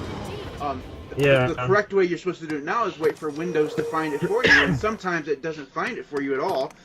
And then it has to do like 9 or 10 or 12. You the Microsoft version. Yeah, and then it has to do like 9 or 10 or 12 reboots all the damn time. I was like, why in this day and age can't you just install an update and not have to reboot? Or why can't you let me reboot, all at once? When I'm ready. That's the greatest thing I think about Linux. I mean, Linux has its own problems. It's just glitch surrounding my microphone, apparently. But the best thing about Linux is that when you do an update, not only do you do your own updates, so you choose when to do them, but you also choose when you want to reboot your computer. It doesn't bother. I mean, the most any distro I've ever seen bother you about an update is when, like in Ubuntu, one little window will show that you have a date in Arch-based distros, it's literally just a little icon down the cache trace that will light up when you have updates. Even you can ignore it forever. That's great. So Windows sucks. We know that. It really does suck. Spec's not bad. Skype's from Microsoft, so hey, give them that. Hey, can we talk a minute about wine? Have you ever actually used wine successfully? Nope. Me neither. I was thinking, I'm a Linux guy. I use Linux as my primary operating system. If I could, I would never use Windows again. I just wouldn't even have it installed. I have a couple Linux distros. I'd have one that was my main, and one like a testing or whatever. Partition. But I love Hearthstone, and I love a couple other games that aren't on Linux. Right. So, I mean, Wine, in theory, is supposed to be this amazing thing where you can install Windows games and play them on Linux. But it's just you're looking at never things like Photoshop. And I mean, I hate iTunes. Everybody hates iTunes, especially on Windows. I mean, it works fine on the Mac, but it's on the not Mac. good. It's just not Windows good on Windows. is double. But still, I mean, I still like to use it every once in a while because it does a good job of managing music. There's a lot of things you can use to manage your music on Linux, but managing movies and TV shows on Linux is proven to be something that it just doesn't do. The only thing I've found to do it is Plex and like Kodi and Envy. But Kodi is meant for like a TV interface. And so, and Plex takes up a lot of resources. I still use Plex, but it takes up a lot of resources that really takes time. So I mean, I like to use, I tend to really want to long Hearthstone and the games and stuff like that, and like maybe like Sims or something. But Wine just doesn't work. I got Wine installed, but then when I go through and try to get the prerequisite things that you need in order to install like BattleNet and all those things, it just completely doesn't work. I mean, it's not even if you can get so far and it gives you an error, it just it doesn't work at all. Yeah, I know. I've had a couple different times. Like I said, the first time I wanted to do the BIOS update, so instead of Windows, I thought, okay, maybe I'll throw Wine on there and see if I could do it through that. Yeah, I tried for like 3 days, and then I was like, fuck it, it's easier for me to just put the hard drive in.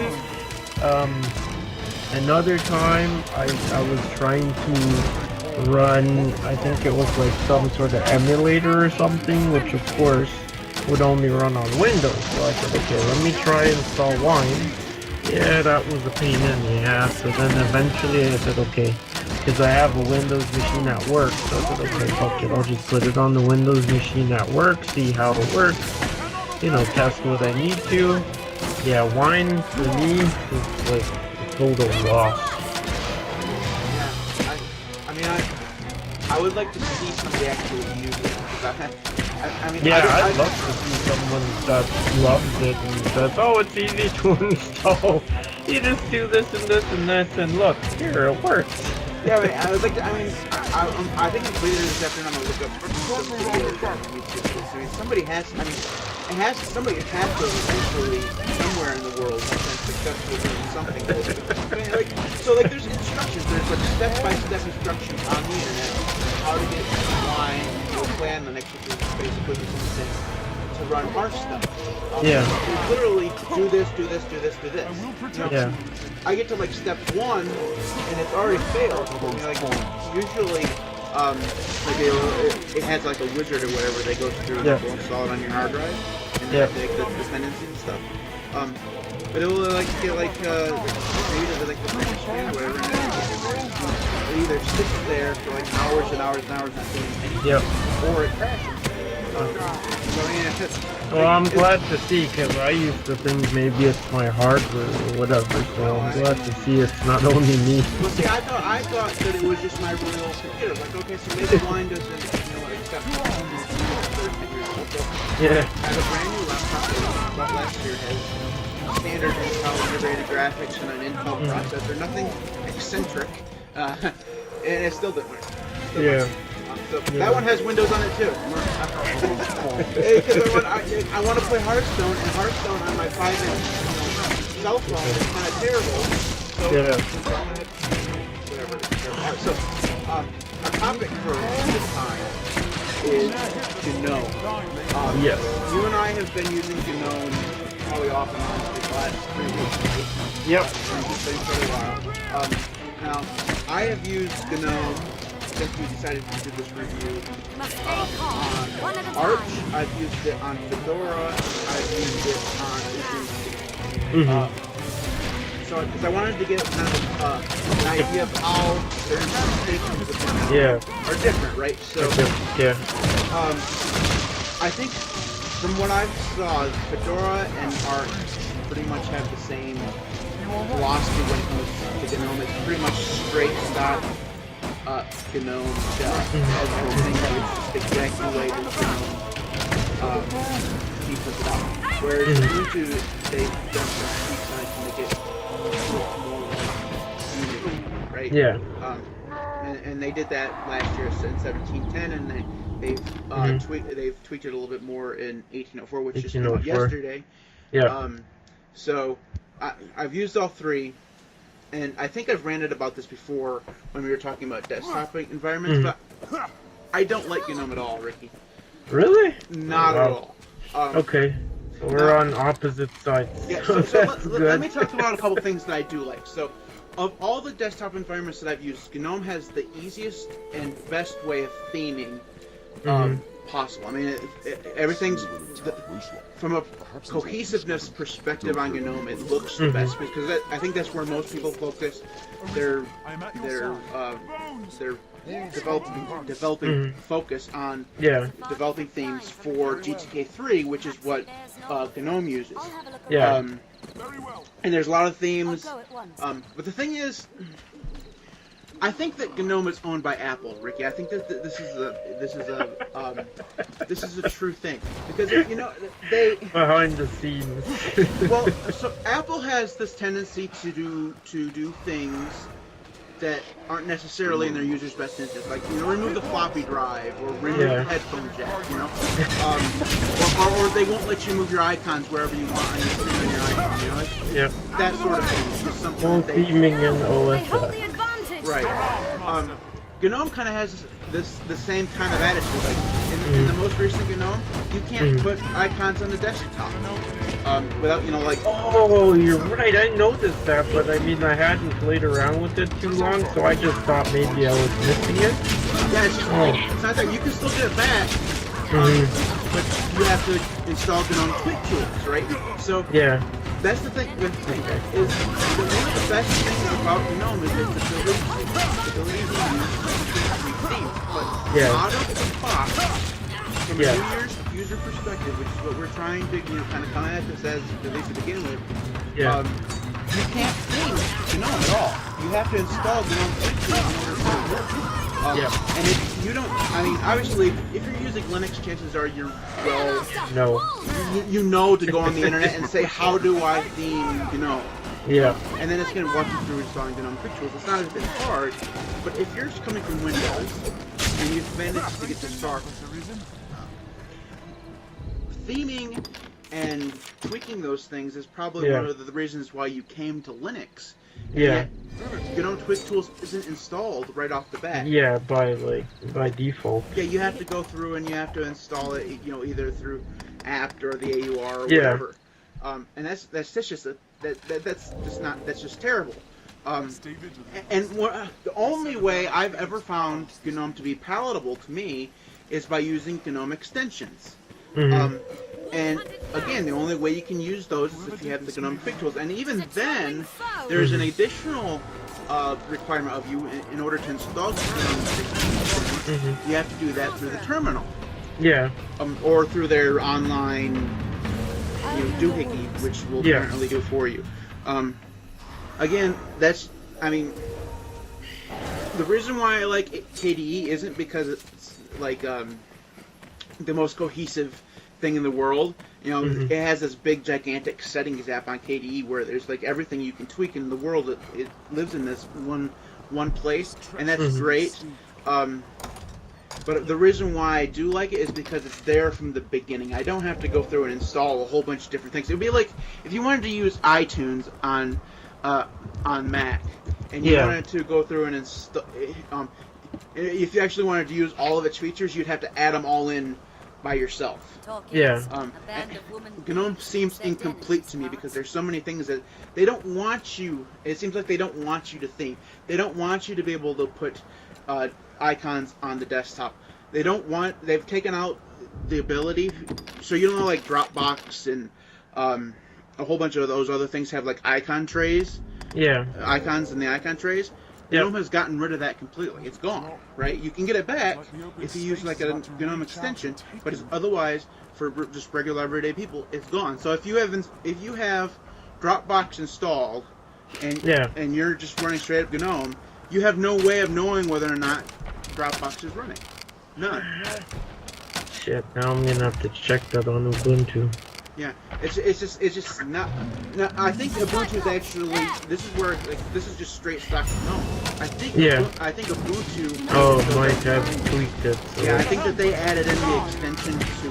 There, but like straight stock GNOME, like on Arisen or Fedora. That's gone. Like, and it's terrible because the only way to access like the preferences of Dropbox is through that icon in the taskbar, and it's just not there. And the rationale. That's kind of backward. The rationale behind them moving it as the GNOME team was antiquated. Like people don't do this anymore. Like what are you talking about? Everyone does. Everyone uses it. It's always there. It's on Windows. It's on Mac. It's on every other desktop environment on Linux. I mean, almost that's how everyone uses. Yeah, every application uses the category laying on of some sort, and you just decide to move it away. I mean, that's Apple-like error. Because you know they think that they know best version of it. That's the reason why I don't like it. Now, Ricky, why did you like it? Okay, so as you know, I was running Linux Mint. What was I running? 18.3, something like that. Anyways, I was running Cinnamon, and I liked it. It was nice. It was stable, slow. And then when we talked, you wanted to do the GNOME thing, so I looked up and I saw Ubuntu 17.10 was using GNOME. And you know that I ran Ubuntu in the first place, like when I first started out on this laptop. So I thought, okay, this is pretty good. Let me see how the new one looks, right?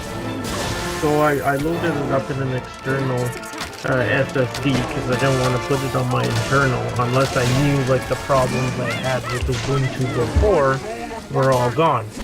And I just loved it because it's so pretty. Like, they went away from Unity, and then I must also add in that like over the weekend as well, when we decided to do GNOME, I got into theming. There's different bunch of things I looked at on Mac, but Mac theming is very limited in what you could do. I looked on Rainmeter on Windows, that's pretty cool, and then I got to Linux. And it's just, you know, the same thing like you said, GNOME for theming is just awesome. So then there I had Ubuntu, you know, just the desktop was so nice. And everything was smooth, it was fast. I mean, of course, it was just a default installation. I didn't throw any of my apps in yet, so, you know, who knows? Like, I saw your tweet about Firefox. Like, someone needs to fix that shit, because Firefox on Linux is a fucking nightmare. It's just like it is, you have 15 gigabytes of memory? I'm gonna have it all. Here you go, you have like 500 megs left. Run off that shit. Yeah, now run Kden Live, you bastard. So, but yeah, no, it's just the beauty of it, the smoothness of it. You know, the desktop looks very much revamped from what it looked like when I was running it previously. The ability to run theming, you know, it was just overall, I'm looking at, you know, like you said, the new user, and it was just so friendly, so welcoming, and it was just like a distro that I would want to actually have running, right? Whereas even Linux Mint, when I installed it, it was like, oh, okay, yeah, this is what I'm used to. Like, there's nothing like, oh, this looks like nice, like, holy shit, right? It's just like, okay, here we go, business as usual. Let me get all my apps in. Okay, everything works. It's smooth. It's stable. You know, whereas this one was kind of like, oh, this looks really pretty. Okay, this is really smooth. Okay, let me see what's new, what's going on, you know, so looking from that perspective, I just, the fact that I immediately after running it for like 2 days, I was like, yep, Linux Mint is gone, Ubuntu is going back on the laptop, and now I just downloaded 1804, so that's actually what I'm going with, so I hope it's just as safe as stable as 1710. Are you going to do an in-place upgrade, or are you no, I'm just gonna wipe out Linux Mint and do it fresh. Cause like I was talking to you about, I'm gonna try to do a dual boot on the internal with Windows. Good thing with the laptop and the fact that I don't really need the Windows is that if it's just too hard, I'll just say fuck it. I'll just ditch Windows and do just plain Ubuntu. Do and Windows. Do Windows first. Yeah, that's what I've read because then the, once the grub you on Linux is better than the grub menu on Windows. Yeah. And sometimes Windows doesn't play nice when it's installed second. It's kind of like Antergos is a lot like that in terms of because if you have Antergos installed, it only stops the other way around. If Antergos is installed first, you can't install anything, even if you have a second separate partition. It just for some reason it messes up grub completely. Yeah. So it's Windows is the other way around, but still. Yeah. Shit. Yeah, I had some grub fun, I think, yesterday and the day before.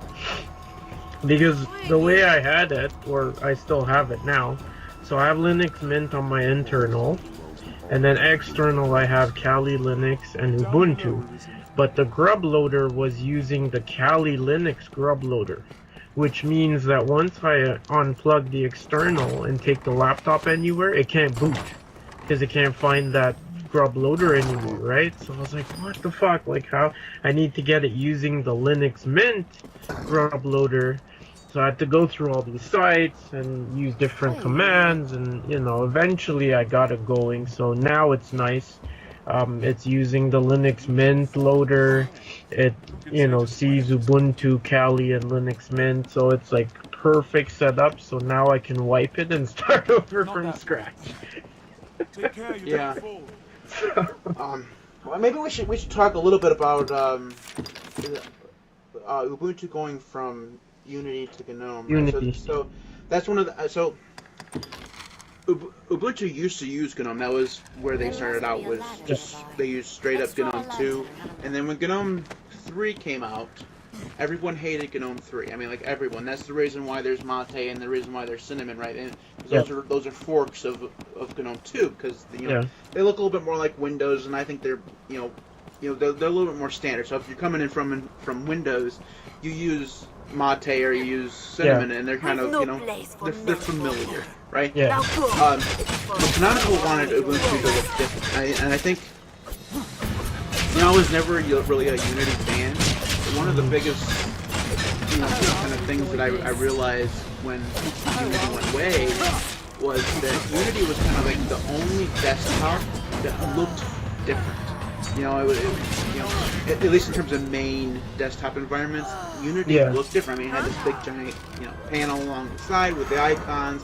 It had the HUD. It had the universal menu along the top, kind of like the Mac. It was kind of, it didn't just have like a start menu or whatever. Like, every other distro. It was different. And I think that when they stopped using Unity and went to GNOME, they've tried very hard to make GNOME look like Unity. And in some ways, it's a mixed bag. I think they've done a really good job of making it look and kind of feel like Unity. I mean, it's still a little bit different. Like the app launcher's at the bottom instead of the top. Yeah. I think the animations are slower on GNOME than it was on Unity. We've no place for but I think that when people think that it's GNOME and it's just straight up GNOMe, they go into it expecting to be able to do certain things, and there's some things that you just can't do out of the box in Ubuntu. Or using their version of GNOME. So I mean, I think that's maybe they should have forked it again. I don't know, called it something else. I don't know, but I mean, they have done a fairly good job of making it look like Unity. So if you were into Unity and you're moving from like the last LTS to this LTS, you're not going to be completely lost. There are the things like using the super key and pressing pressing numbers will still launch the corresponding app in your panel or whatever. So a lot of people use that. A lot of people use the apps. The app search with the HUD, that's still there. So they've done a pretty good job if you're moving from one LPS to the other LPS. So what I'm really interested in is trying is different flavors. So like I installed Ubuntu this morning. Yeah. I'm going to use that for quite a while. You know me, I got a hard on for KDE. I really do. I mean, I love KDE. It's my favorite desktop. But the thing is, Mate is like quickly approaching being my second favorite. And it's just because it's very much, it's like they've... Yeah. I feel a lot of times that GNOME in its development it either is going backwards a lot of the time, like taking away the ability to put icons on the thing, or taking away the icon tray, or the task tray. Or they're kind of moving backwards, or they're just kind of staying in in the same place. I mean, it doesn't feel like they're advancing. There's changing shit to change shit. Yeah. Mate seems like it's moving forward. Every time a new release comes out of Mate, so, there's something new there for you to experience. A new panel layout, a new like high DPI support and things like that. It's just constantly being developed. Whereas GNOME kind of feels like it's just GNOME 3 looks exactly the same as GNOME 3 looked 10 years ago. It's like fantastic. Yeah, the only thing I didn't like about Mate when I ran it was too fucking slow. Holy shit. I was like, this is like... I poured a bunch of honey over my laptop and it can't move, so I had to get rid of that shit. I'd like to say I've never had any problems with Mate, but Mate crashed my computer completely, so what the hell can I say? I still don't know. I don't know what the problem is. I couldn't diagnose it because it would just completely freeze. I mean, how am I supposed to diagnose something on a computer that doesn't work? I can. So, all right. Here's a tangent I want to go down for a minute, Ricky. Can we talk about the screen tearing problem on Linux? Have you ever experienced this where there's like a... Oh, I had that big time when I had Ubuntu, what was it? 1604, I think, was what I used to run. Oh, that was horrible. The thing is, I experience it on every single distro. It doesn't matter what distro it is. Oh, okay. Every single one. And it doesn't matter what desktop environment you're using. It's worse on KDE. Yeah. It also seems to be a bit easier to fix on KDE because they have all these like tools or whatever. The easiest one to fix it on so far I found is Mate because you can change the compositor itself. Yeah. Whereas I can't seem to be able to figure out how to do that on other desktop environments. But I think it's mostly on this computer because it has an NVIDIA graphics card, and it's an older one. So the only thing the way I get and there is one fix that works universally across all desktop environments, and that's installing the NVIDIA drivers, getting the NVIDIA X server setting application on there, and then forcing the composition pipeline so that it constantly refreshes the screen instead of having this crazy screen tearing effect that people think they like. But in this day and age, we know Windows has its problems. But once you get Windows set up, which is a problem all on its own, and everybody who uses Linux can agree with that problem. But once you get Linux or Windows set up, if you can ignore the constant need to reboot every time it decides to do an update, that's it. It works. You have your drivers, your graphics display, your sound works, everything works with Windows. Once they get set up, it's there. That's the problem that Linux hasn't been able to solve quite yet. There's always, for some reason, you install Linux and you get it set up. There's still some Wi-Fi cards don't work. There's just that one extra problem that keeps it from being excellent the way it should be. I'm not sure exactly what the solution is. I feel like if we could just choose a few distros, instead of saying, I have an idea, let's create an entirely new distro. Why don't you just go contribute to an existing distro and put your ideas in that existing distro instead of everybody having to have their own distro. I mean, there's just way too many distros. There's way too many different package management systems. I mean, everything. And if we had all these people working on just a few distros, I feel like we could finally bring up Linux to the point where we wouldn't have those few extra problems that you just have to spikes Yeah. every time you install a distro. Yep.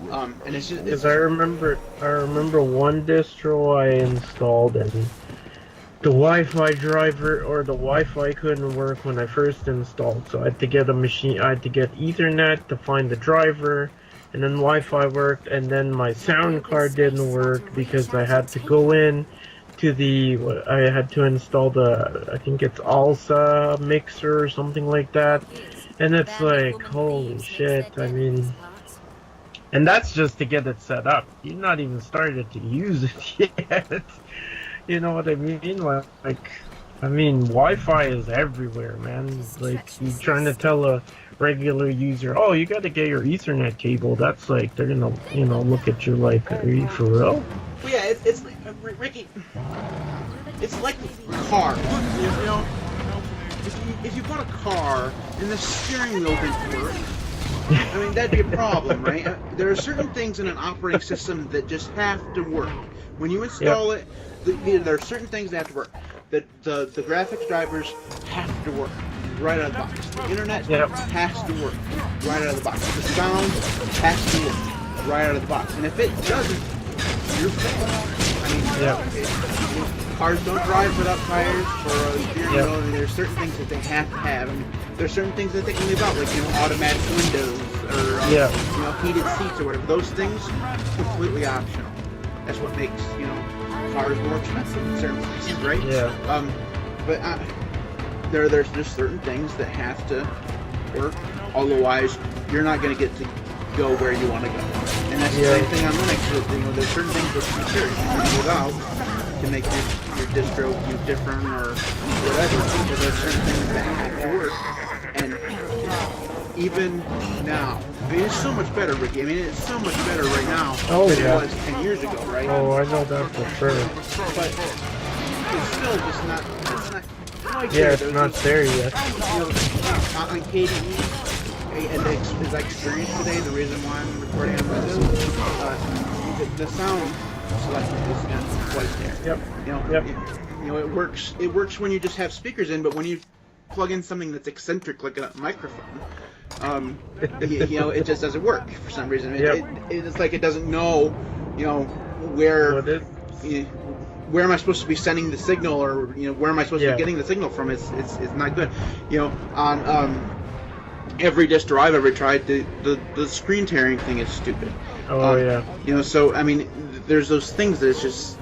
Linux is great, but then there's just these certain problems that for some reason the Linux community just has not been able to kick in the bud yet. And it's just not there. And the thing is, as good as it's gotten, it's those things that it's just not there yet that makes the experience, I'm not quite sure. Yeah, it still feels like a hobby. Right. Yeah, like a mainstream user. Oh yeah, that's just for people who want to play around. It's those not quite here yet things that make you not quite interested in moving this onto your wife's computer or your parents' computer. It's like those problems are just going to keep cropping up all the time. And then I'm going to be in tech support for the next 3 weeks. I think it'd be great to my parents off from Windows where they're concerned about privacy and things like that. Linux is better on that kind of thing. The software is there. I mean, there'd be a little bit of a learning curve for different applications, but they do the same thing. But it's those problems that pop up. I fully agree. So, all right. Fully agree. We're coming close to an hour. Let's talk about our picks of the week. Do you have a pick of the week? Yeah. All right. Why don't you tell us what your pick of the week is this week? Okay, so my pick of the week, like I said, I kind of got a little kick back into theming. So I've got 2 picks of the week. The first one is for the Mac, and it's called BenQ. And it's real cool. It uses Unix commands, but it's got a bunch of different types of menus, and it'll overlay the information on your desktop. So you can put the date, the time, the battery percentage. If you want to see the kind of stuff you can do, just look on Flickr or DeviantArt, search for Geek Tool, and you'll see the kind of stuff. And my second one is the update grub command. So sudo update -grub.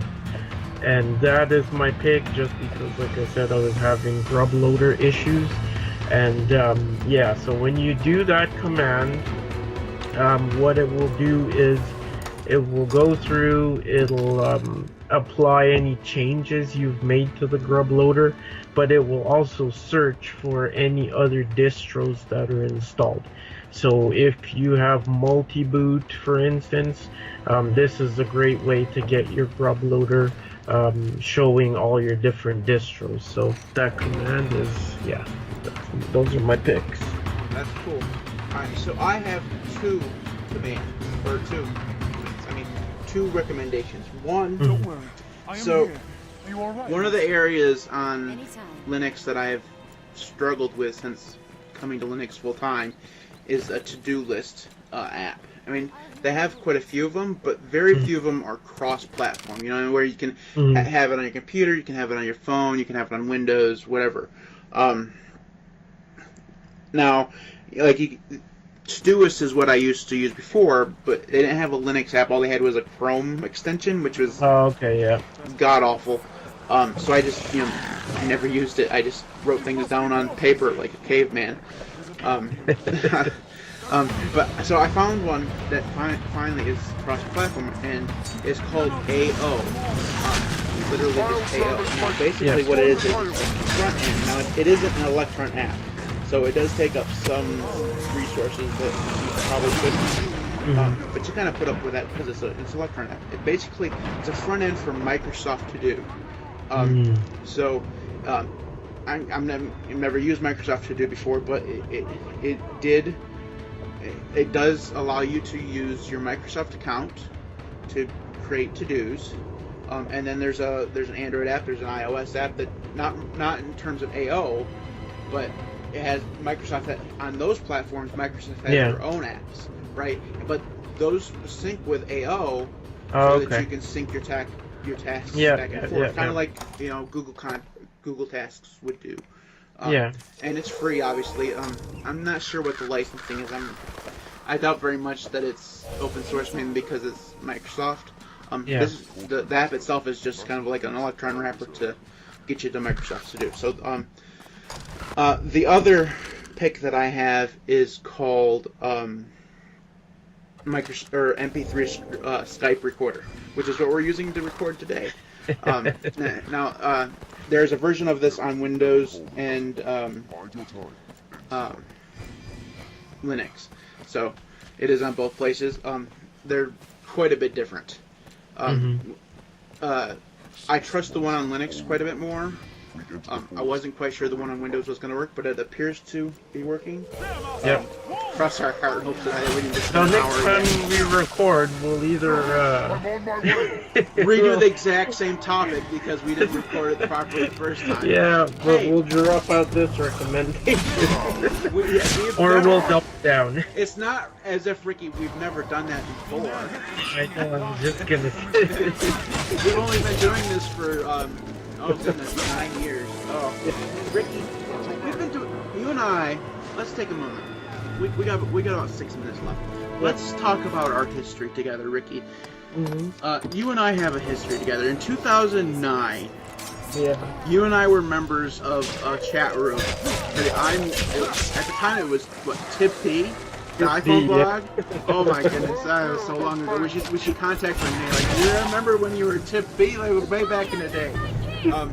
You and I watched the podcast together, right? That's where that's where we were in the same sphere together. And then I started a blog. I don't even remember what the hell the blog was called. It wasn't Tech Day. It was like Vulcan Tech Online or something. Yeah, I think that's what it was. It didn't stick around for very long because we know how I changed things. Anyways, you emailed me. You wanted to write. And then we started Tech, and that was around for quite a while. It was then that we started our podcast. It was Tech Weekly to begin with. and then we changed names 10 or 12 times. and like around episode like 8 or 9 or something like that, or maybe it was like episode 5, Vince came in. Yeah. Right? So, obviously, the LinuxCast came last year. Later, So we've only been doing this for about a year. Yeah. Actually, in July, we've been doing this for a whole year, Ricky. Yeah. A whole year. Still pretty good. I know. I mean, it's, Even the city streets. what's weird is, I mean, you're a very busy guy. I mean, you have 2 children and a wife, and a job. Vince is a very busy guy. He has like 12 children or whatever it is now. And he's busy. He's busy doing his. Get him divorced. He's busy doing his profession thing, and I got my things going on, and we've managed through 9 years to not only put one podcast together fairly consecutively, but another one as well.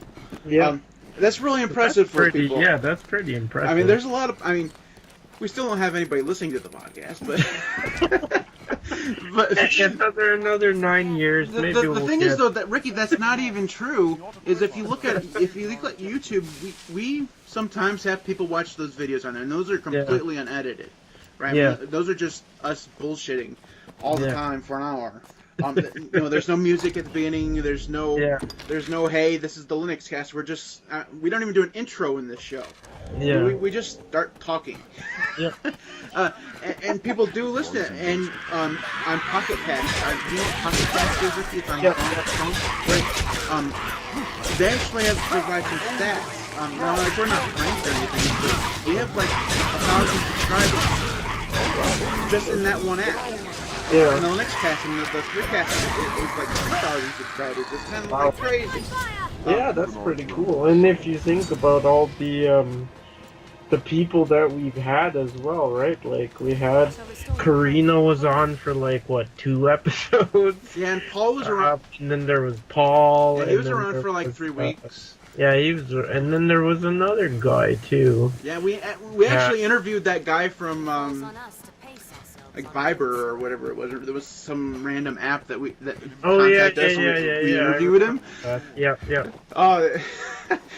We thought we made it. We were like, well, we need our Hollywood Walk of Fame. We're interviewing somebody. I was like, and we probably we should get in touch with Mark Zuckerberg and say, hey, now that you're up in the Senate and shit, you're in trouble. Hey, come, let's do we could get 3,000 people to like you again.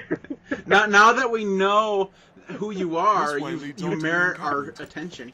All right, so that is it for us this time. We'll be back sometime in May for our next episode. I don't know what we're going to talk about. We'll go back to doing some news, and then we'll come up with a main topic later on. If you want to get in contact with us, you can do so at the LinuxCast. Is us on Twitter. I'm at mtip. Words hard. Don't want to talk them. I'm at mtwb on Twitter. Ricky is Ricky_Williams1. You can like us on Facebook at the LinuxCast. You can follow all of our episodes online at TheLinuxCast.com. Coming up soon, I'm going to go through and put all of our show notes on their own respective pages for the episode. Okay. So like if you want to find the show notes for episode 1, you'd go to TheLinuxCast.com/episode/1 and so on. I think this episode here will be like episode 12. Now we just did this for a whole year and we've only done 12 episodes, but 12 a month. But it's not bad. We were originally going to try to do it every other week. Yeah, every other week. We just haven't been able to get this. And plus, there's Christmas, which is that's like a month off. Yeah, we did take a whole month off from it. Well, I mean, the thing with the 3cast, sometimes we've took like 3 months off. Yeah. It's we do it because we love it. So. Yeah, well, we do it because we're buddies and we want to talk about shit. We don't get paid, people. You want to pay us? We'll do it every damn day if you want. What we need to do, Ricky, is get your wife to watch the kids one night. Yeah. And you, me, and Vince get together at like 10 o'clock at night. Yeah. And we'll talk movies, video games, comic books, upcoming, past, whatever. Like you remember, like in 2011 or whatever, we went through and we talked like for 3 or 4 hours. Yeah, I'll try to hook that up. We should do that. That sounds like fun. Just a time when you don't have to work the next day, and you know your wife can watch the children. We should do that. That'd be a lot of fun. Anyways, bring it up like that, but yeah. Hey, honey, I want to go hang out with my buddies for 4 hours. You can watch the kids, right? It's not as if we're gonna get you drunk or anything, Ricky. I mean, it's gonna be okay. Anyways, if you that is it for us this time. We'll be back in May. We'll see you then. Rude as life.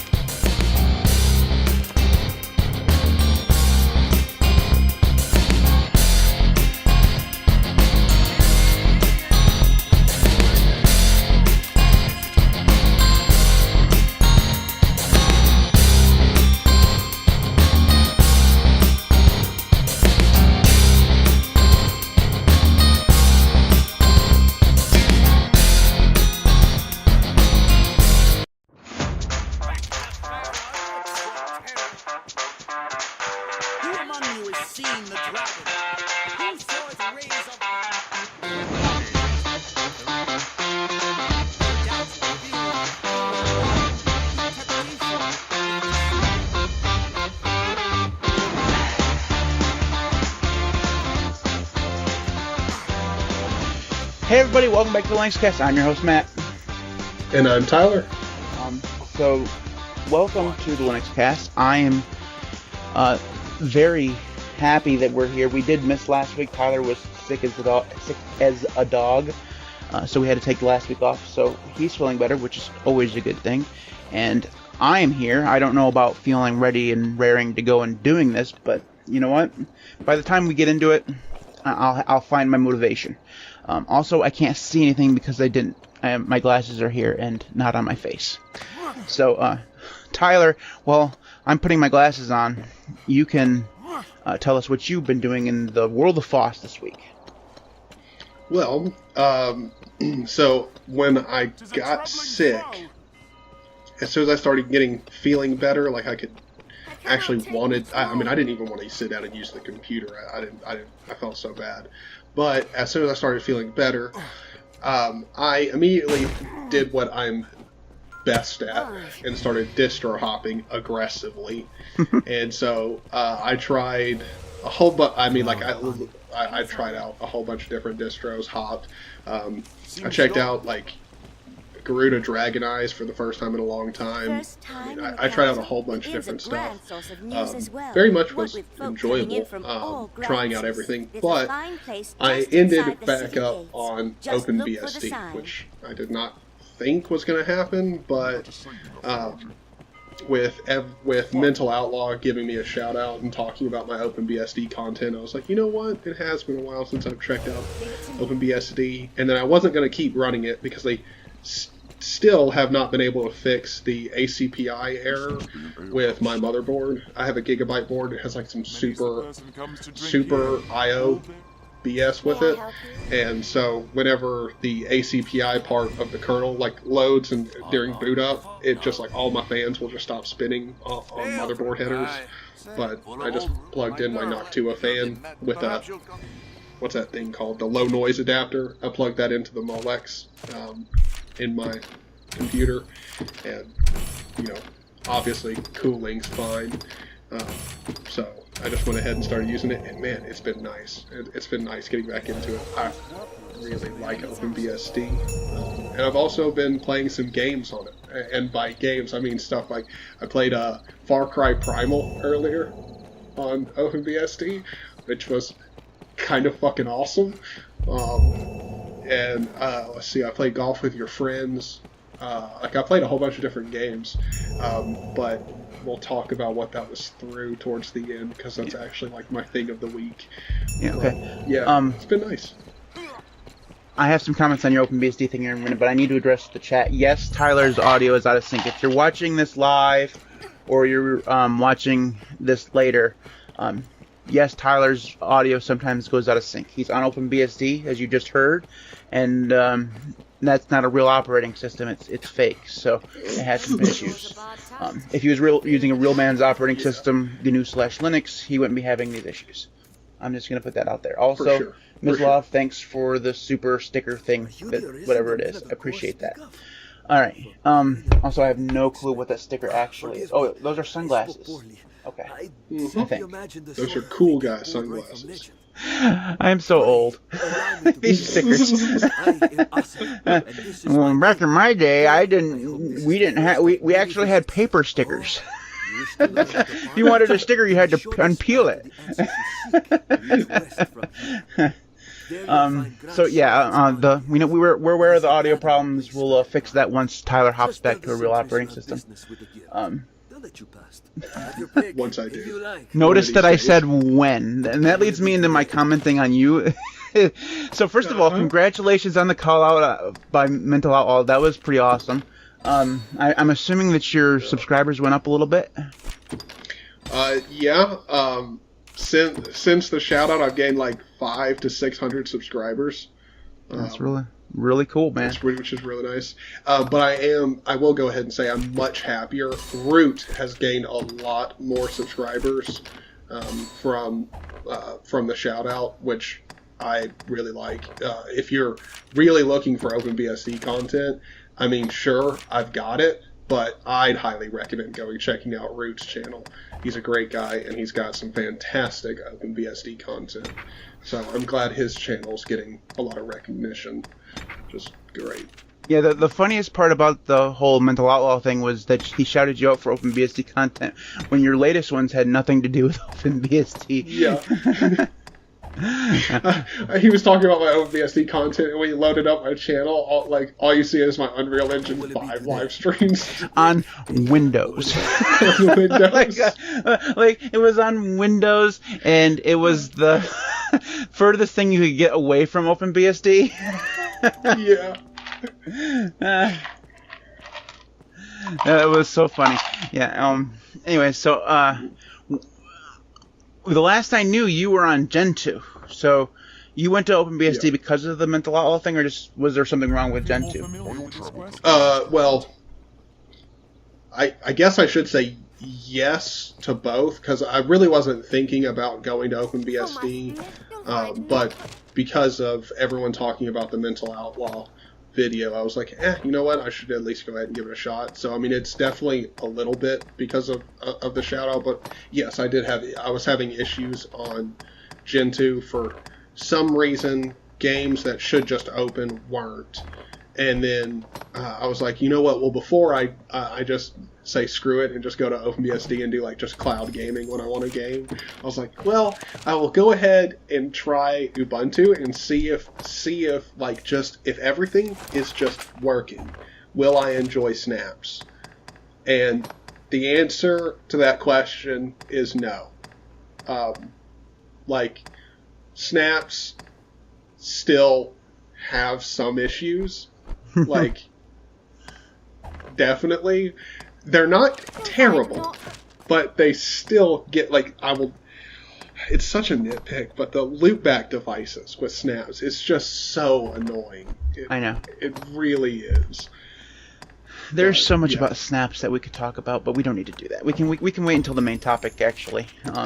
Yeah. A little bit of a lead in there. Okay, so for me, this last week, actually, I've done very little in terms of what's interesting stuff on Linux. I've just been working like a lot. But last week, I was rising up a storm because I'm creating a script that will allow me to switch rices through Rofi. And the script is written. It works. Like, if I wanted to switch between, like right now I'm using OneDark. If I wanted to switch to Grubbox or Tokyo Night or something like that, it works. Like, I have a ton of rices already done. It will change the i3 theme. It'll change the Polybar theme. It'll change the Alacrity theme. And when I'm done with it, it's also going to change the GTK theme and the wallpaper. I would love to figure out a way to change the NeoVim theme from the script. That'd be awesome. I have not figured out how to do that yet. hopefully that is something that I can figure out. Otherwise, that'll have to be manual. But if I can work all that out, it will switch everything through a key binding, and I can, like, I've been changing rices once a day. like yesterday, I was using Grovbox Powerline, and the day before that, I was using just regular Grovbox, and then today I'm using One Dark. Who knows what tomorrow will bring? I want to do an Everforest or whatever it's called, a rice like that. And I want to do another Grovbox theme because I found a rice of somebody else's Grovbox theme, which is really freaking awesome. So I'm going to try to emulate that.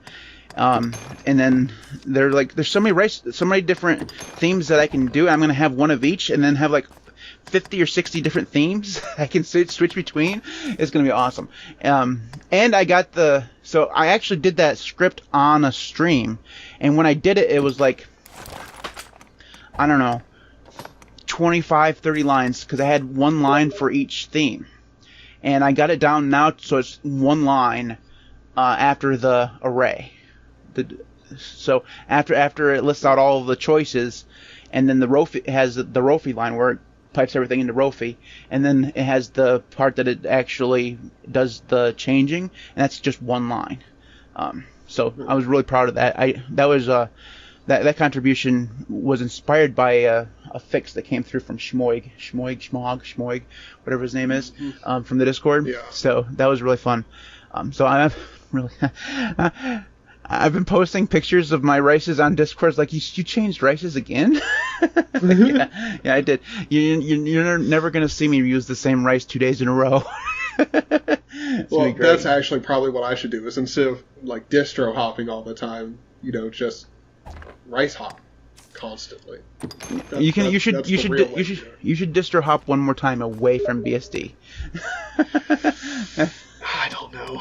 I really do like it. It's real nice. So let me ask you this question. I've never used BSD, so would you have better luck with like the audio and stuff like that on a different version of BSD, like FreeBSD or GhostBSD or something, or would it just have the same problems? I honestly can't answer that because I don't know. FreeBSD, like, really, in all honesty, like, BSDs are different than like Linux distros.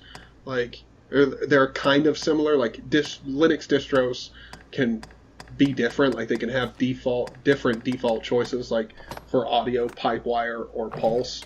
And it's kind of similar with BSD, except for they're completely different. Like, they don't share the same kernel either.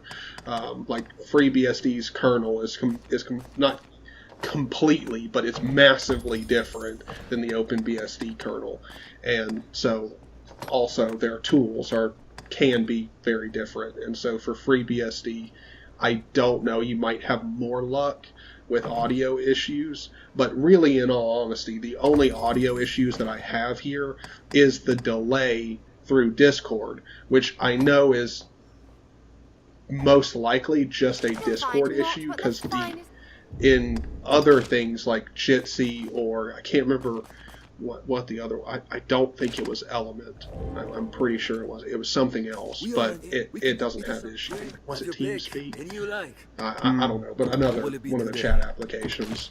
It doesn't have any issues at all, and I used that for a while. Same with Jitsi, but Jitsi, it's the same thing as Discord. Like, really, when it comes to like these kind of like chat applications online, like, I haven't found one that's literally rock solid reliable. There's just not one for video and audio. Well, we'll try Jitsi again next week if you're still on BSD. We'll at least try it, but I don't want... We should probably do something where if we are going to try it, we try it privately, like before the day that we record the podcast. That way... Yeah, we can like test it for a good 30 minutes to an hour to make sure that there's like no issues, and also you don't have to set up the like transforms and everything if it's not going to work out. See, the thing is, remember last time we tried Jitsi, we tried it 1 week and we raved about it like crazy. Like, it was like, this is the greatest thing we've ever tried. We should have done this ages ago. And then the week after that, it gave us problems.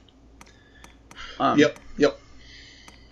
So yeah, I don't know. Hopefully that's no longer the case, but I don't know. Discord's got a lot of money behind it, so I struggle to see how Jitsi is going to improve on problems that plague Discord. But well, we could try Zoom if we had to. And now at that point, it's Linux time. If we're really and truly considering Zoom, it's time to go. Well, you should definitely switch to Linux, and you should, like I said, real man's operating system with a proper kernel. All right. Moving on to the.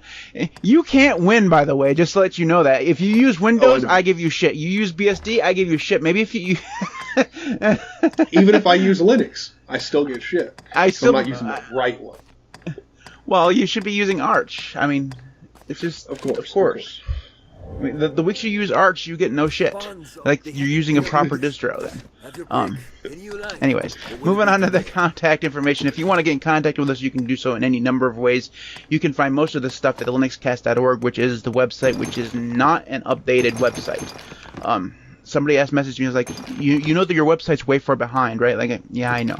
We're working on it. Well, I should say, one of my patrons is working on it. J-Dog's working on it, or he says he's working on it. I don't know what solution we're coming up with, but we're coming up with some solution where it's easier for me to update other than actually writing out manually HTML code to update this thing line by line, because that's obviously entirely too much work. Anyways, you can also find Tyler on YouTube at youtube.com/ZanioG. He's also on Odyssey and Discord. You can find those links in the video description as well. Also on TheLinuxCast.org/contact, which is where all of this stuff it can be found.